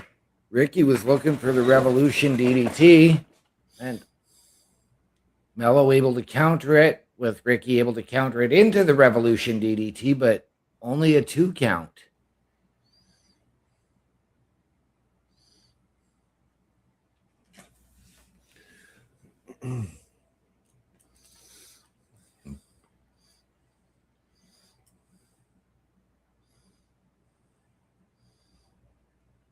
Well, now what is Saints looking for?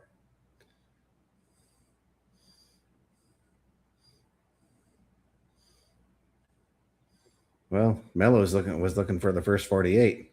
Mello hit the first 48, but I gotta ask, what is with these over exaggerated pin attempts where, whoa, Mello looking to put another name in the rafters, but Ricky Saints pushing him off the top rope.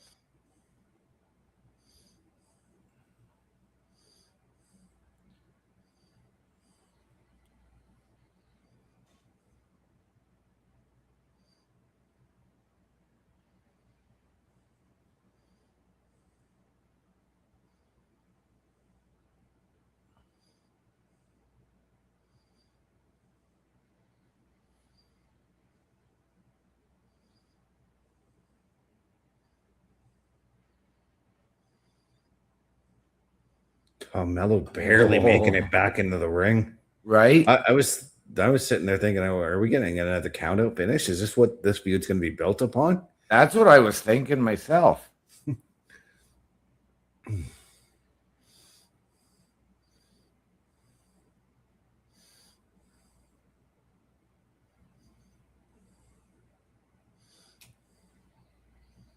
And that, that'd be an interesting way to get to a steel cage match, as if you built a feud on count out finishes.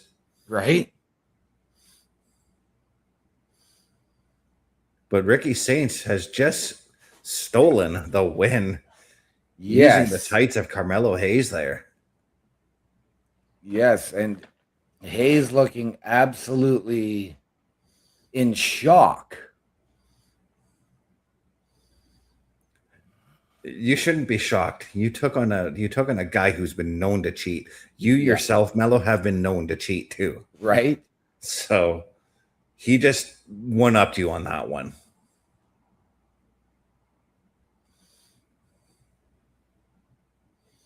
And we go to Trick, who is watching the match. Standing, and I will say this again, if you're going to do a shot where a guy's watching a match, put him in a chair, put him in a couch or something, have them with their feet up. Maybe have, in Trick's case, maybe have some bubbly around that he's sitting back and enjoying.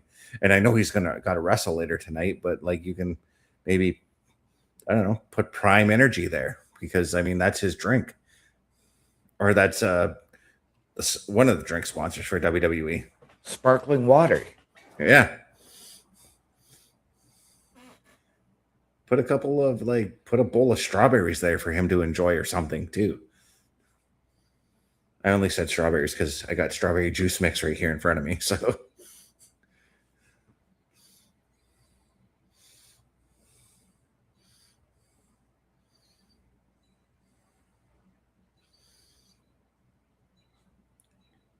and right now we have Trick is laying his claim to winning the King of the Ring and how he's going to punch his ticket to SummerSlam. But here's another man. Here's a man he's got to get through tonight. And trust me, Trick, I know you guys have wrestled in NXT, but he is not an easy person to get through.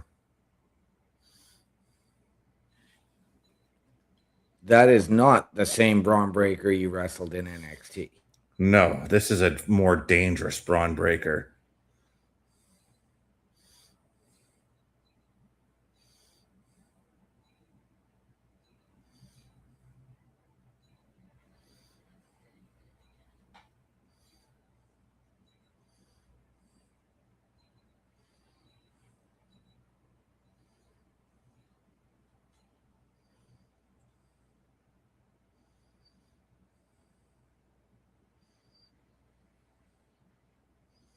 But yeah, Chelsea and Tiffy talking in the locker room right now.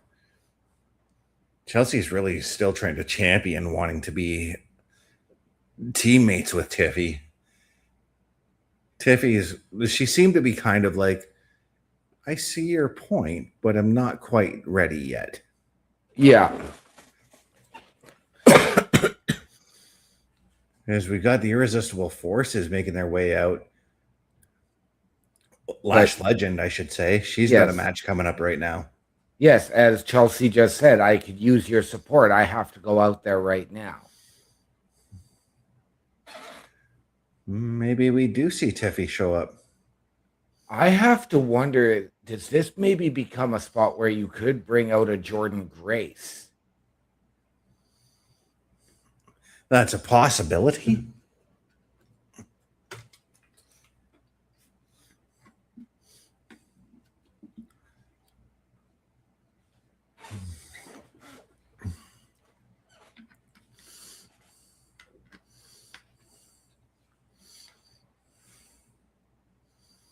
We're getting some promo for SummerSlam, which I am starting to get very hyped for. Right. I cannot wait to see what the arena is going to look like. US Bank Stadium is one of my favorite football stadiums. Right. Despite housing one of my least favorite football teams. It's everybody's least favorite football team. Yeah. Next to the Buccaneers, of course. Yeah.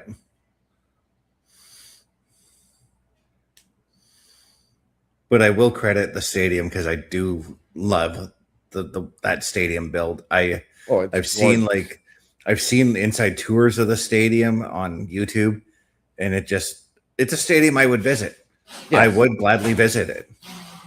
And dare I say this, just because of the experience, you and I have talked about this kind of stuff in the past, I would go there and take in a football game. Yes. But you know what else? You know what the people can take in from all of us here at Turnbuckle Studios? our fine programming. Turnbuckle Studios and the Turnbuckle Affiliation Program bring you the week of streams. All times are in Eastern Time. Monday night, we are on call as the Raw Patrol is on duty at 8 p.m. Tuesday brings you the flagship show, Turnbuckle Talk, at 8:05 p.m. Wednesday, we play games with the PlayStation Showcase at 8 p.m. Thursdays, let us power your dreams with the Xbox Showcase at 9 p.m. Friday, we invite you to come for a ride with the SmackDown Security Detail at 8 p.m. The weekend brings you Saturday Night Gaming at 8 p.m. On Sunday, be sure to catch the Chris Parrish podcast at 12:15 p.m.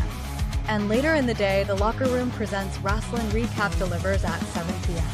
Always be aware that weekend shows can vary in times, as the PLE Patrol and other watch party streams are always a must-see.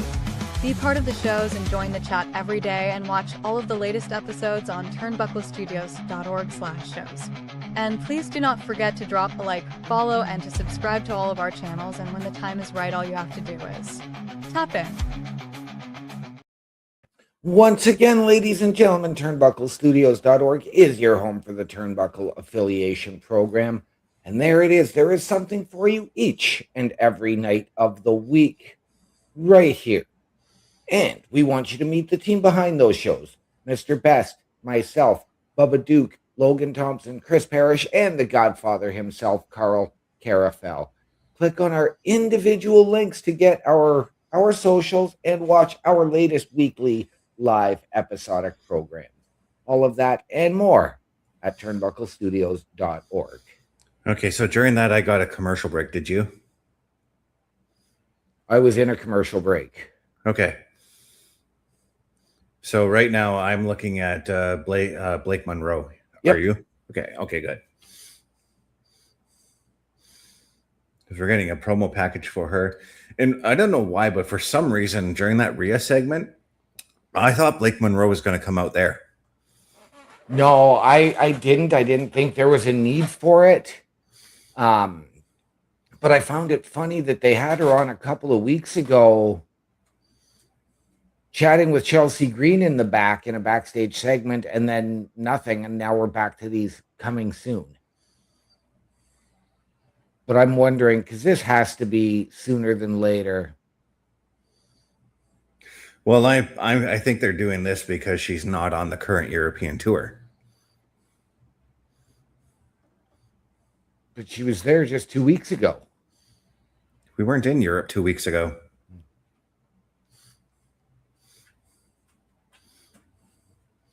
For a brief second, I thought Lash Legend was Naomi. Right? I can see that. 100% I can see that.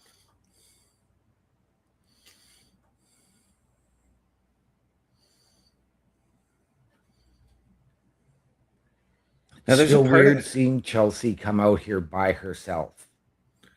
Yeah, there's a part of me that I really want to see Chelsea get the win in this match. Right?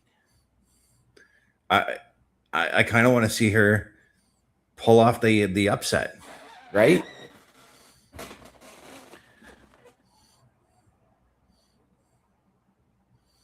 Well, she went from happy to scared pretty fast. Yes, she did.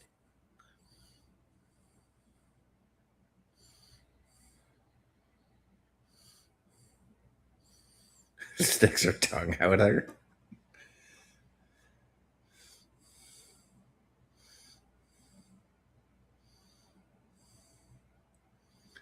This is a very long shot, but could you imagine if Piper Niven shows up to help her out here? Right?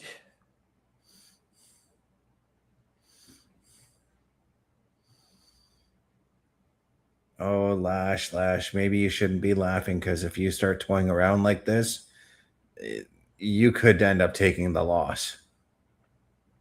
Let's not forget just how good Chelsea is in that ring. Yep.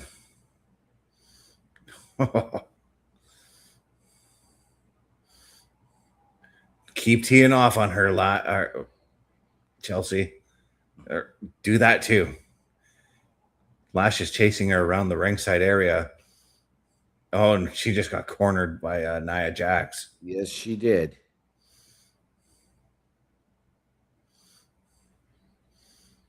And another code breaker on the night.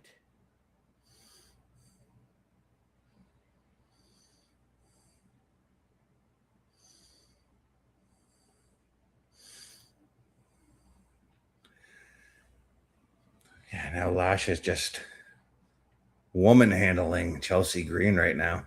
Yes, she is.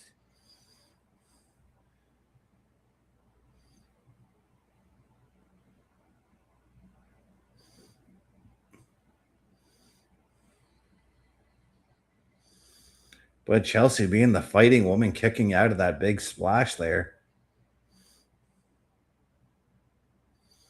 But now Lash going to that bear hug. Yeah, and she's just ragdolling Chelsea right now. Yes, she is.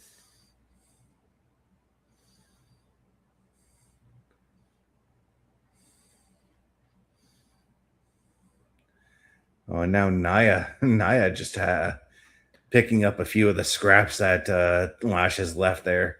Yep. I was waiting for that music to hit for somebody to come out.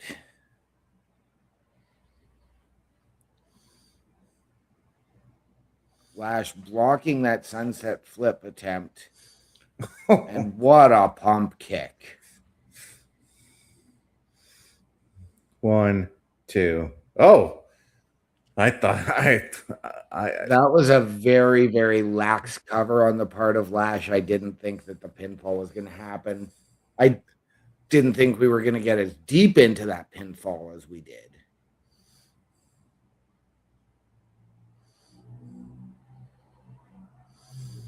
Oh, she was ready for that splash the second time around. Yes, she was.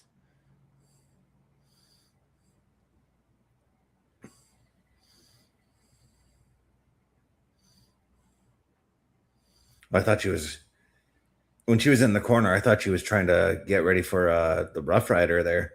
Right? Oh, and now Lash just, or Nia just took a boot to the back of the head. Yes, she did. See, Nia, that's what happens when you don't pay attention to the match. Chelsea using that pull down over the top rope.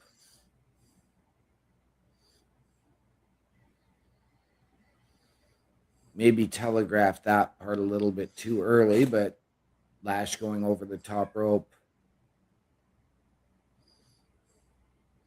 And what a crossbody there from Chelsea to the outside. Yeah, okay. I'm intrigued here. Both women are down, and Lash is taking a bit of punishment from Chelsea.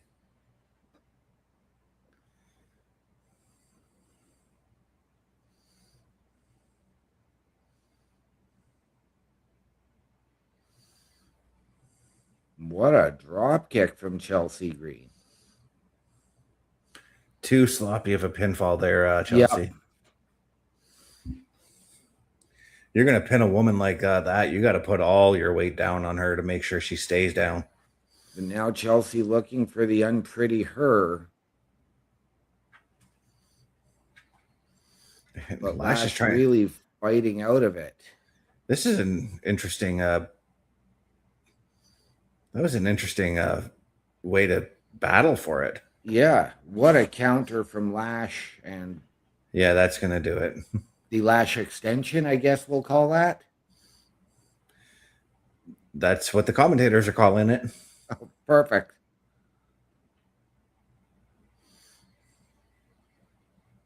And Lash Legend picks up the victory over Chelsea Green.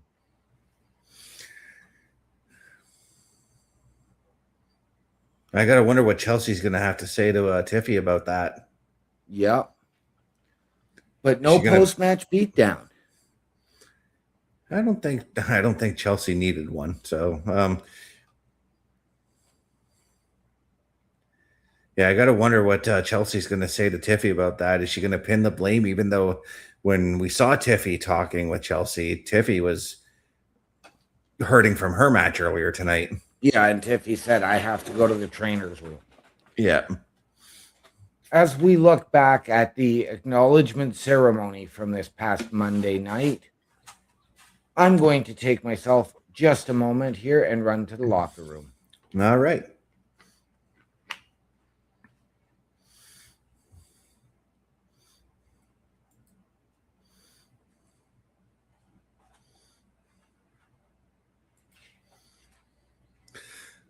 And right now, yeah, we are taking a look at everything that took place on Monday night with the acknowledgement ceremony with Jacob Fatu finally acknowledging Roman Reigns.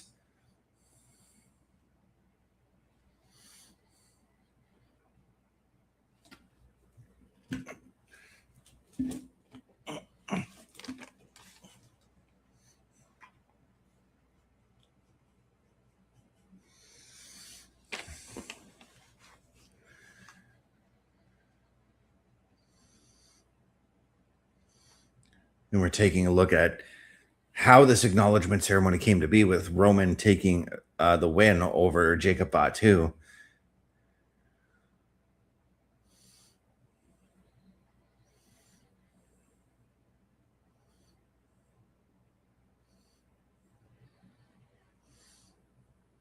He's saying he took a loss and he's kept his word.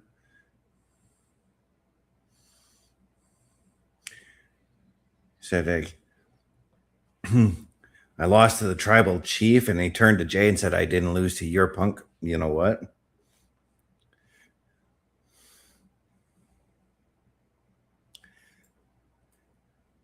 But Jacob Fatu did acknowledge Roman.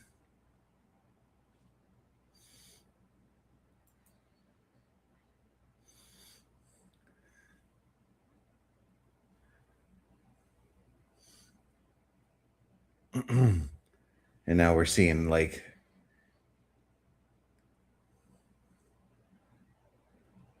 we're taking a look at Royce Keys here, who's icing himself up there with Solo Sikoa talking to him in the locker room.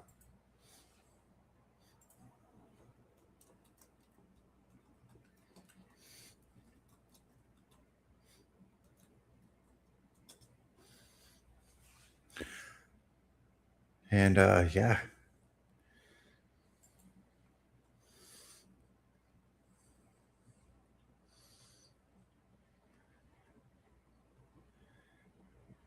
Saying that Damian Priest wants nothing to do with Royce Keys.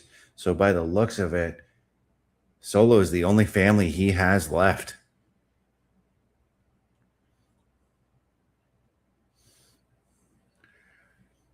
He said, you did bust your ass, but did anyone come calling you? Did the Usos call you? Did your boy Jacob call you? But we did call Chris Parrish. I'm not sure though.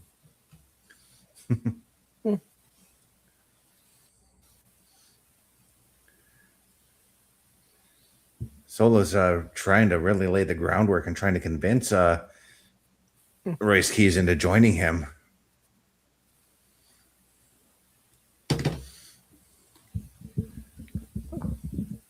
Well, I think you want to have those numbers games if he definitely has a plan on maybe going after the bloodline on Raw. Mm-hmm.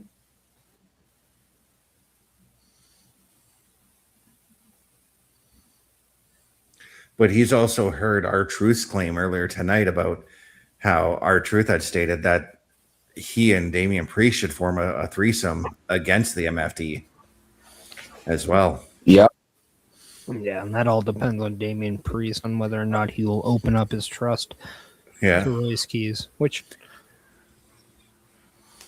it seems a little weird that they're also doing it that way because we saw very similar with Rhea and Charlotte, the same thing. I'm not a big fan of seeing these repetitive storylines. I literally said the role of Alexa Bliss is played by R-Truth. Yep. And the role of Charlotte is played by Damian Priest. Yes. As our friend Will coming in here saying, hey guys from the UK. Will, great to see you as always, buddy. Thank you for stopping in. Much appreciated. How are you doing tonight?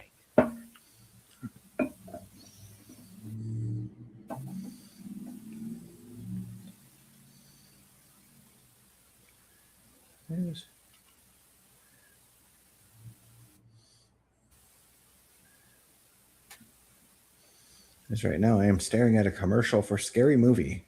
Yes.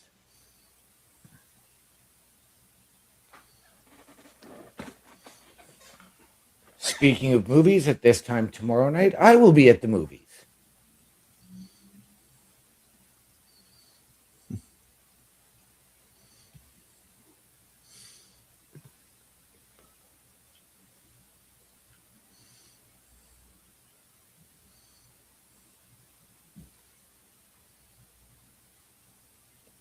How are you tonight, Parrish? I'm well. How are you?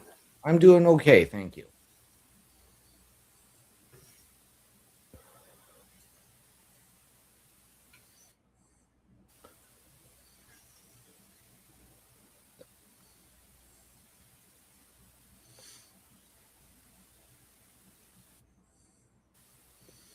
Yes, and as OMD is going to be at the movies tomorrow night, we're going to be starting a new Saturday night gaming series tomorrow night.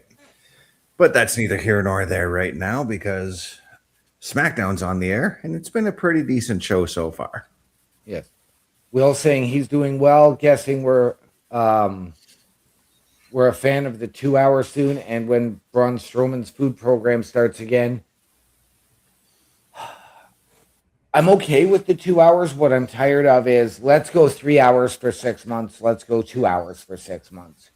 Find that happy medium. And I know that it's USA Network in the States that really dictates it.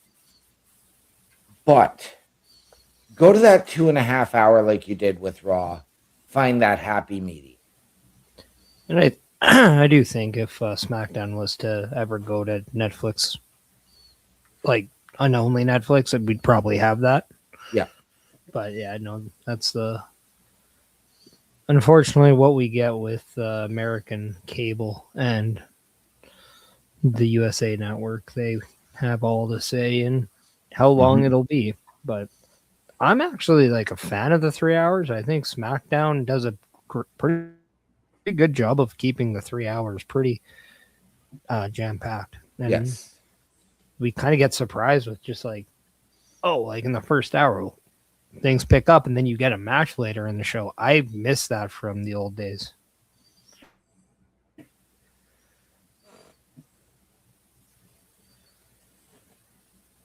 He's giving us his Mount Rushmore as well, saying Stone Cold, Cena, Flair, Shawn Michaels, or Bret. He can't choose out of the two. Do we like the list? That's the beautiful thing about Mount Rushmores. They are always subjective. I will absolutely 100% will give you Shawn Michaels on that list. But I got to go Shawn Michaels, Mr. Perfect, Edge, and I'm going to give it to the late, great Owen Hart. Might as well just make a Canadian Mount Rushmore because you're like 3/4 of the way there.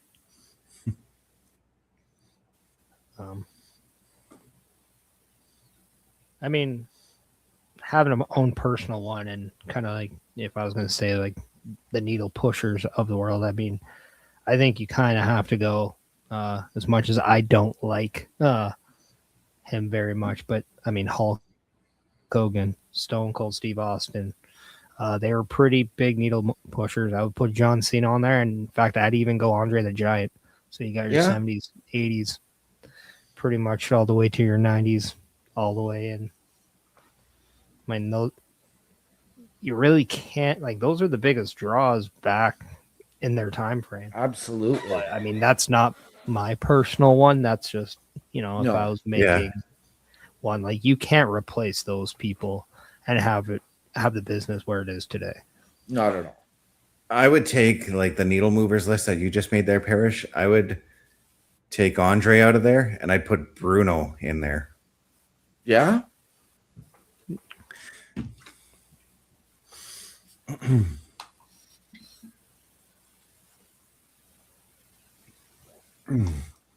But right now we are looking at our AAA Cruiserweight champion, Ray Phoenix, talking with Fraxium right now. Got a lot of AAA representation on this show tonight. Yeah, a lot of the people did make their ways onto the European trip from Mexico. Yeah. And there's Chad Gable again.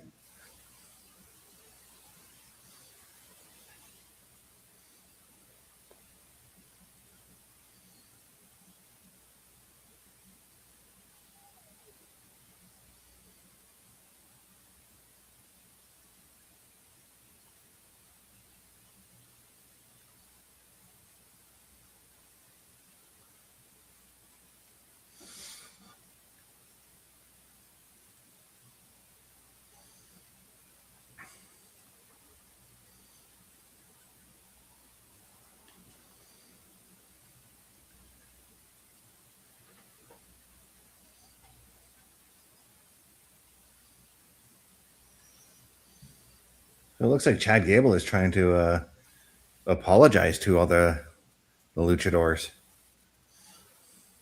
Yeah, and it just seems like the narrative of the longer he was under the mask, the more he understood how disrespectful playing or portraying the character was, and then how much he respects the culture and Yeah. is just being accountable and being a real human being and apologizing, doing the right thing.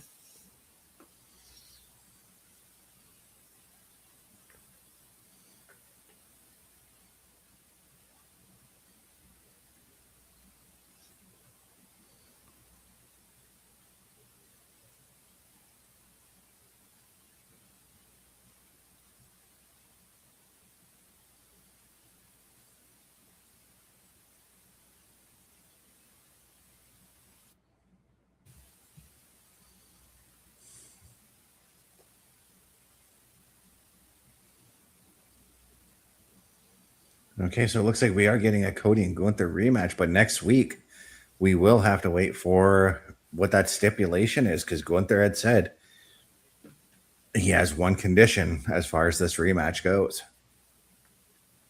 Yes. So next week we're going to get that stipulation, and then in 2 weeks in Kansas City, we're going to get the match.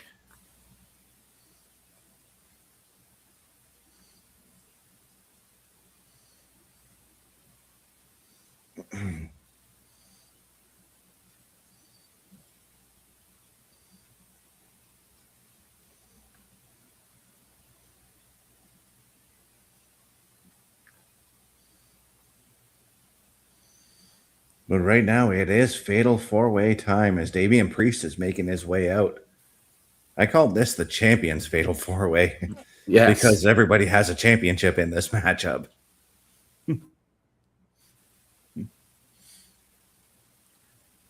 And let's not forget the history in this match. We've seen Braun Breaker and Trick Williams wrestle. And then you've got Dirty Dom and Damian Priest. We know the history there.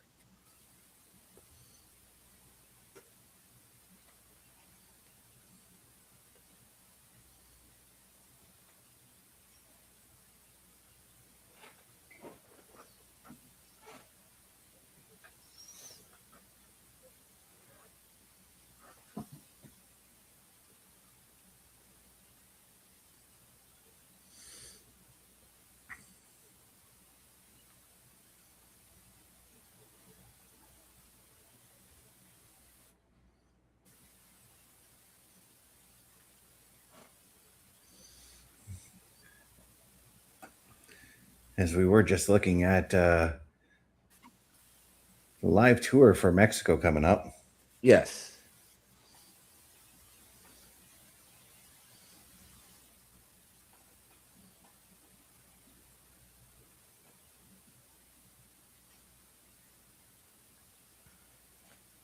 Something tells me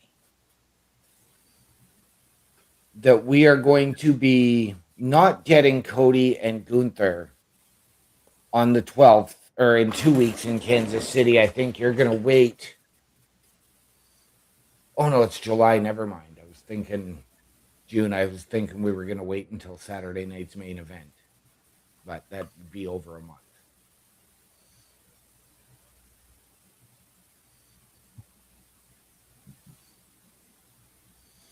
I mean, it's still possible. It is.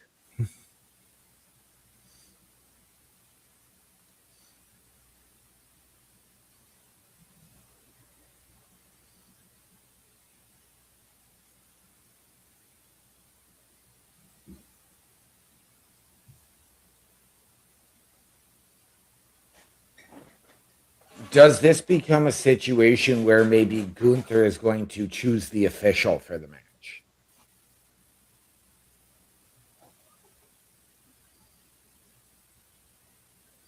If that's the case, then who does he pick?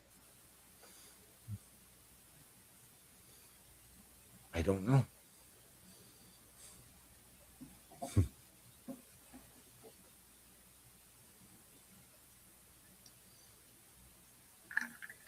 Drew McIntyre.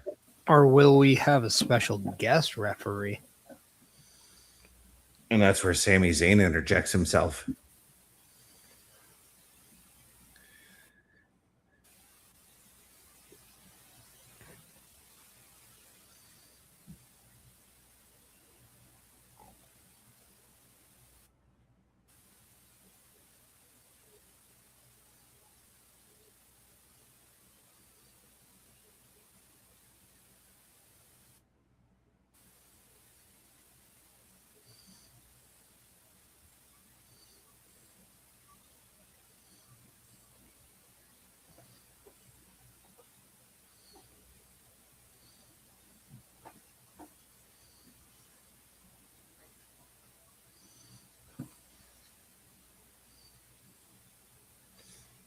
So, do we see some of that familiarity between Dirty Dom and Damian Priest come into play in this match? Do we see them maybe working together to take out a Trick or a Braun Breaker?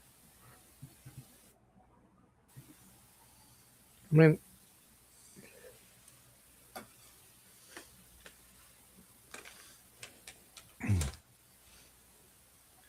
I'm even wondering if we see Seth Rollins again tonight. Yeah. I mean, I know him and Braun had the match on Monday, but it doesn't really seem like that's over. Mm-hmm. No.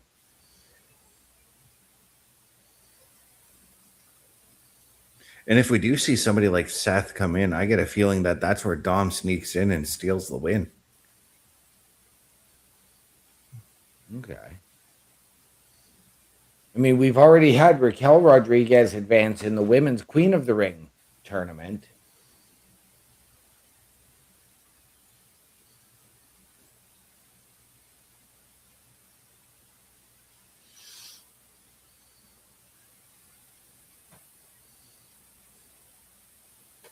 That belt looking a little bit loose on Liv's waist.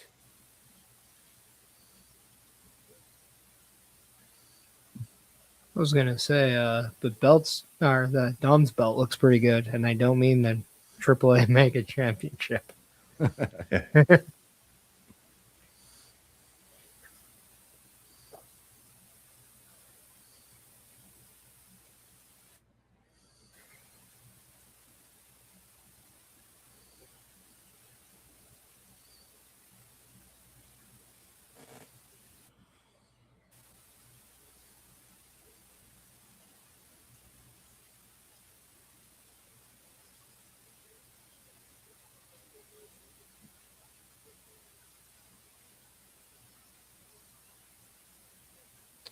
And no Paul Heyman with Braun Breaker tonight. Now, is this just a case of Paul Heyman still being injured after that spear on Monday? I mean, Yeah, they could definitely do that. Yeah. I was going to say, I mean, definitely could sell that. I mean, like, yeah, see, there we go.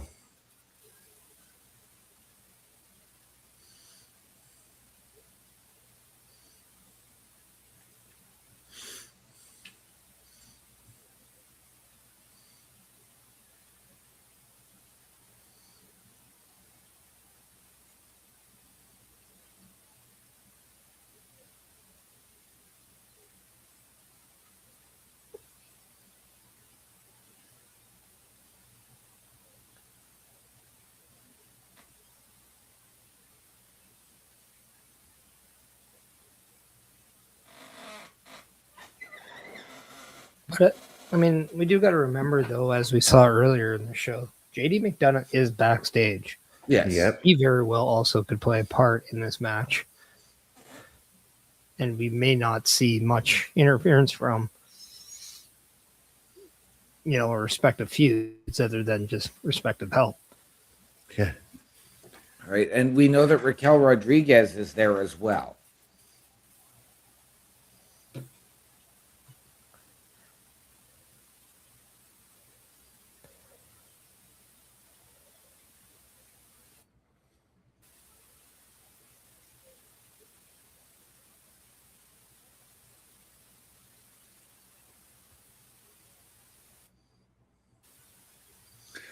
But let's not forget, and I don't think he's here tonight, but it's very possible that Finn could be lurking around somewhere too.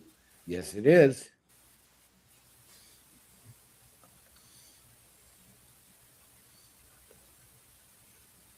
But Trick Willie's sitcom dad looking mouthpiece, Little Yachty, is not there tonight. Thank God.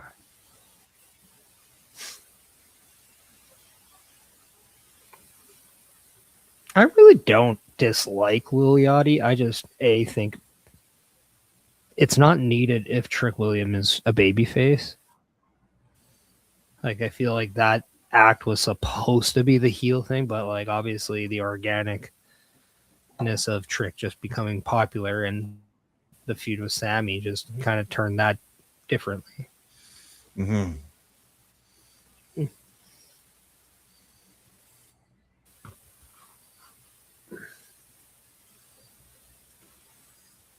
But who do you guys have in this match? I'm going with Dom. Yeah, I mean that's I think mine too. I mean, I just want him to win. I do too, but I'm going to take Braun Breaker. I mean, the winner of this face is Obafemi, so I mean, whoever wins doesn't stand a chance, right? Yeah. But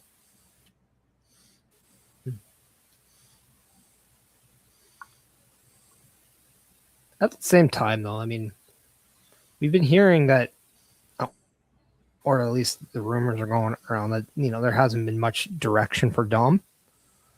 Could this just be smoke around the fire that we can really expect Dom to not just get the win, but maybe even go all the way? Right. Because that would shoot him into something for sure at SummerSlam. Yeah. Because we got to remember that it is still a thing that the winners of the King and Queen of the Ring do get a championship opportunity at SummerSlam. Yes.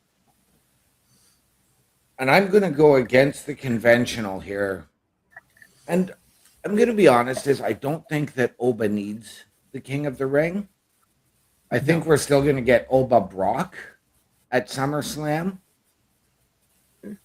And I think it's maybe time WWE pulled the trigger on this breakthrough. And you go with LA Knight and give him that title match at SummerSlam.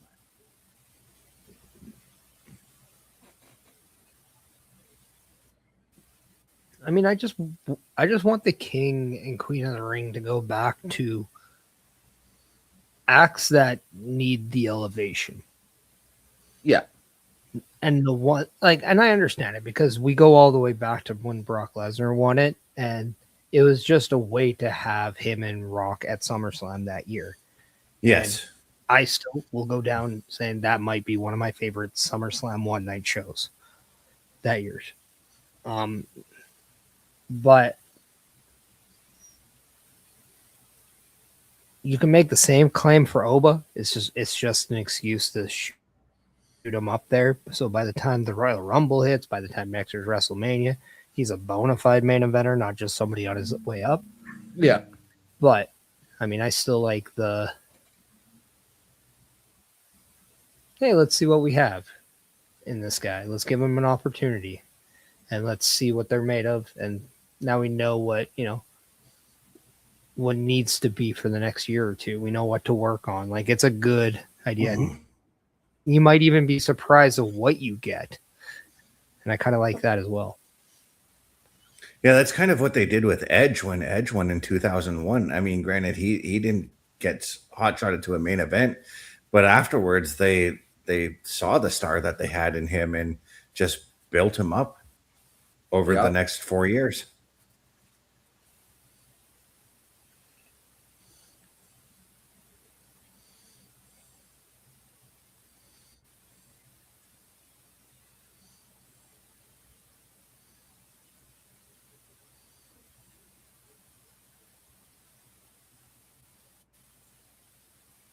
Dom was going to attempt the Three Amigos there, but into that press slam.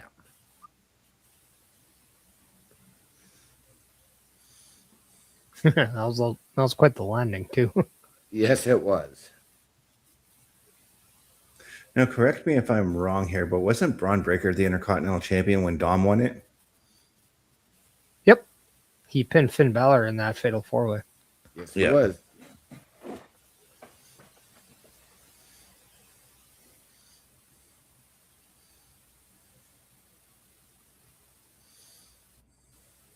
The big question is, can you off the bat say who the fourth person was in that match? I can't remember, to be honest. Braun Breaker, Penta, Finn, and Dom. Penta wasn't in the WWE then. I don't He's think. had 2 WrestleManias.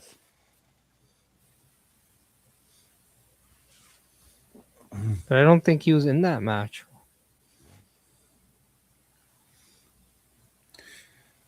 I don't know. The best is looking on his phone. I said off. He is. Dumb cheater. I'm not cheating. I'm not even going to answer right now because I said I don't know. That was my final answer. Ooh, that was interesting. And now Trick Williams was stomping away on Dom and a bookend.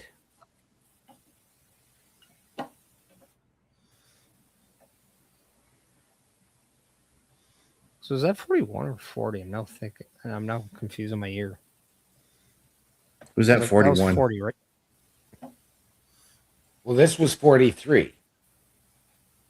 No, So it was- 43 is in Saudi. Okay, so this was 42, so 41. Yeah. Yeah, then maybe, yeah. For whatever reason, I was thinking it was at 40. And I know he wasn't there by 40. No.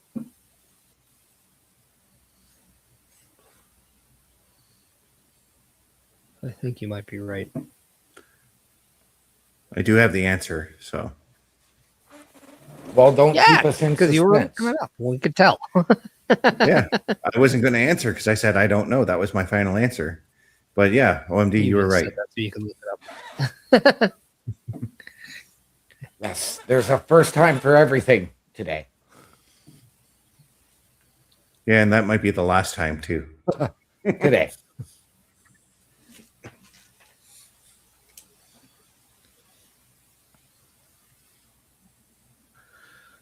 I do love the fact that Liv is just wearing both titles. And now we know Right. why that one title was looped around her waist. So we know that Io Sky is going to face Raquel Rodriguez on Monday. Is Liv's Yeah. qualifying or tournament match on Monday as well? No, it's next Friday. So we could potentially get Raquel and Liv in the final of the Queen of the Ring? At least I think it was next Friday her match was announced for.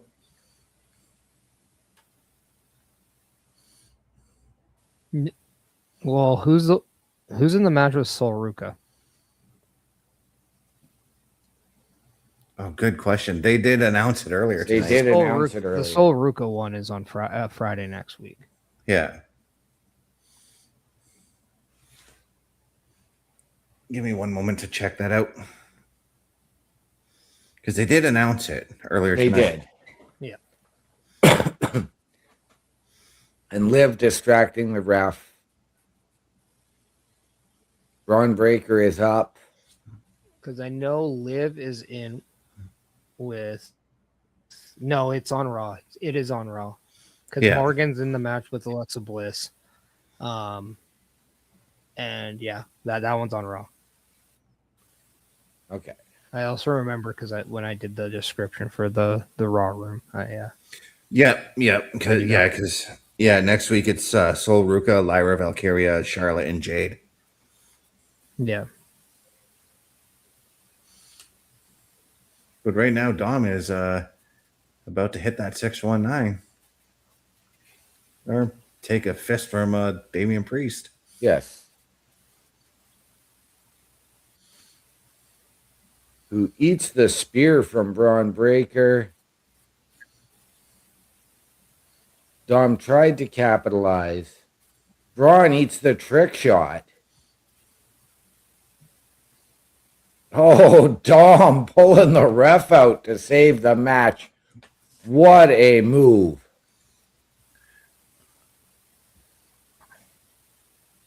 It ain't dirty. That was legal. Yeah.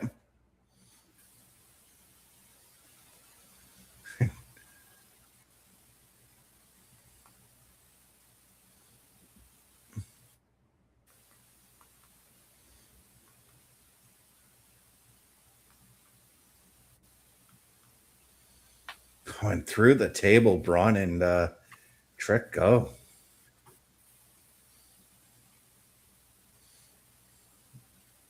Priest still in position for that 619.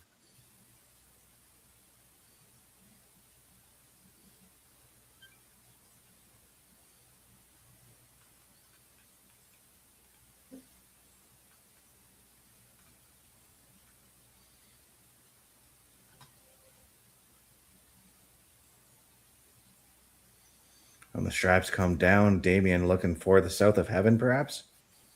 Nope, JD. JD gonna get the South of Heaven. Yep.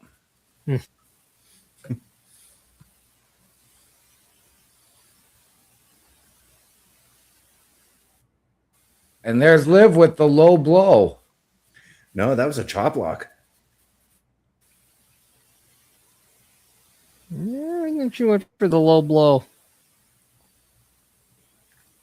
I think her body just landed on the knee of Damien.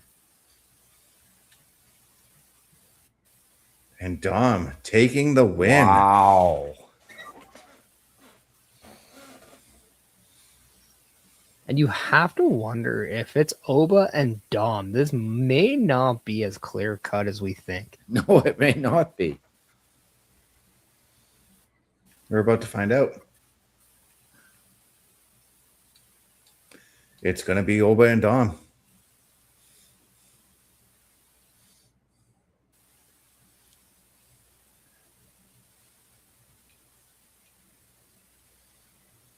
I wonder if this is a situation where you get that appearance or a video from Brock Lesnar to distract Oba and get him counted out. Or Brock Lesnar just comes in and F5's Dom and Dom wins on disqualification. Right? Yeah. That seems like more of a Brock Lesnar thing to do.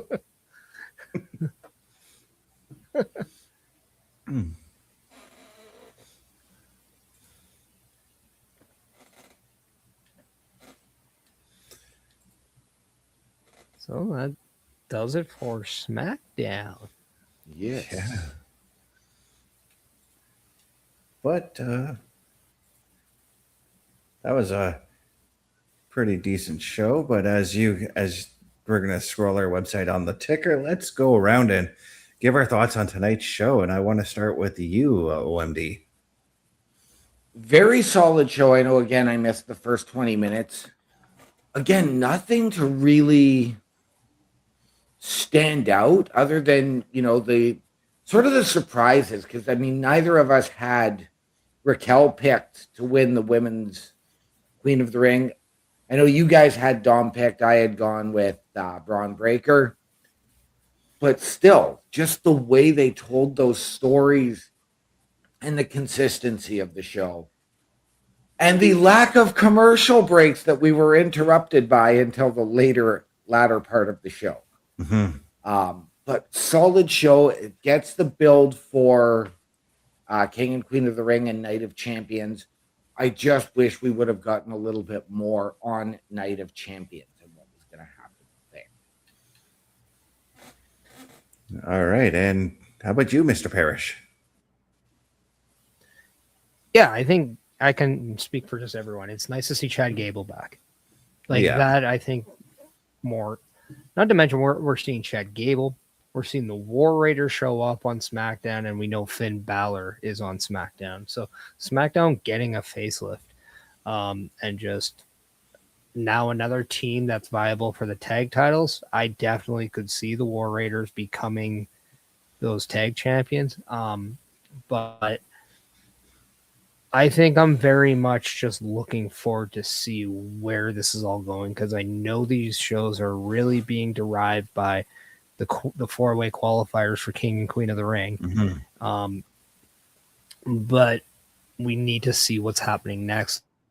It looks like Blake Monroe and Tiffany are going to be a thing for the U.S. title. We know that, Gunther and Cody have, their rematch. But, I mean, obviously Sammy is lurking around this whole thing. Very interesting to see his reaction, too.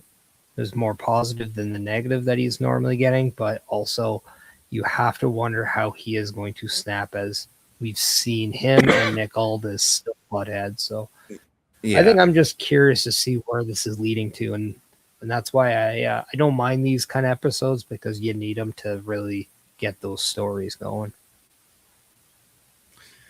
Yeah, and before I get to my thoughts here, got to let you guys know that we have ourselves a sponsor. Turnbuckle Studios and W have teamed up, and it's the only tag team partner we need to grab. So go and grab some W energy by heading to w.dgg. Use that promo code TB Studios to get yourself 10% off of every order within that store. That's w.gg. And tonight, one of my favorite things that I've noticed on tonight's show was the fact that we saw representation from AAA. We saw Rey Fenix with the AAA Cruiserweight title. We saw the War Raiders with the AAA Tag Team titles. And I know that they're WWE main roster guys, but I'm glad that we're getting that reminder that, hey, this does exist and you should go and check it out.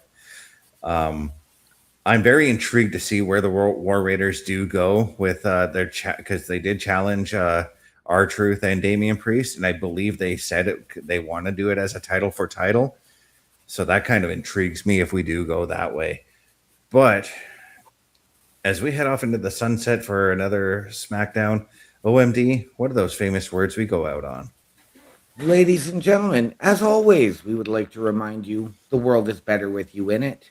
From all of us here at Turnbuckle Studios and the SmackDown Security Detail, to those of you out there wherever you are, good night, good luck, we out. Lights go down, the sirens sound. You know what time it is. DJ. You know what time it is.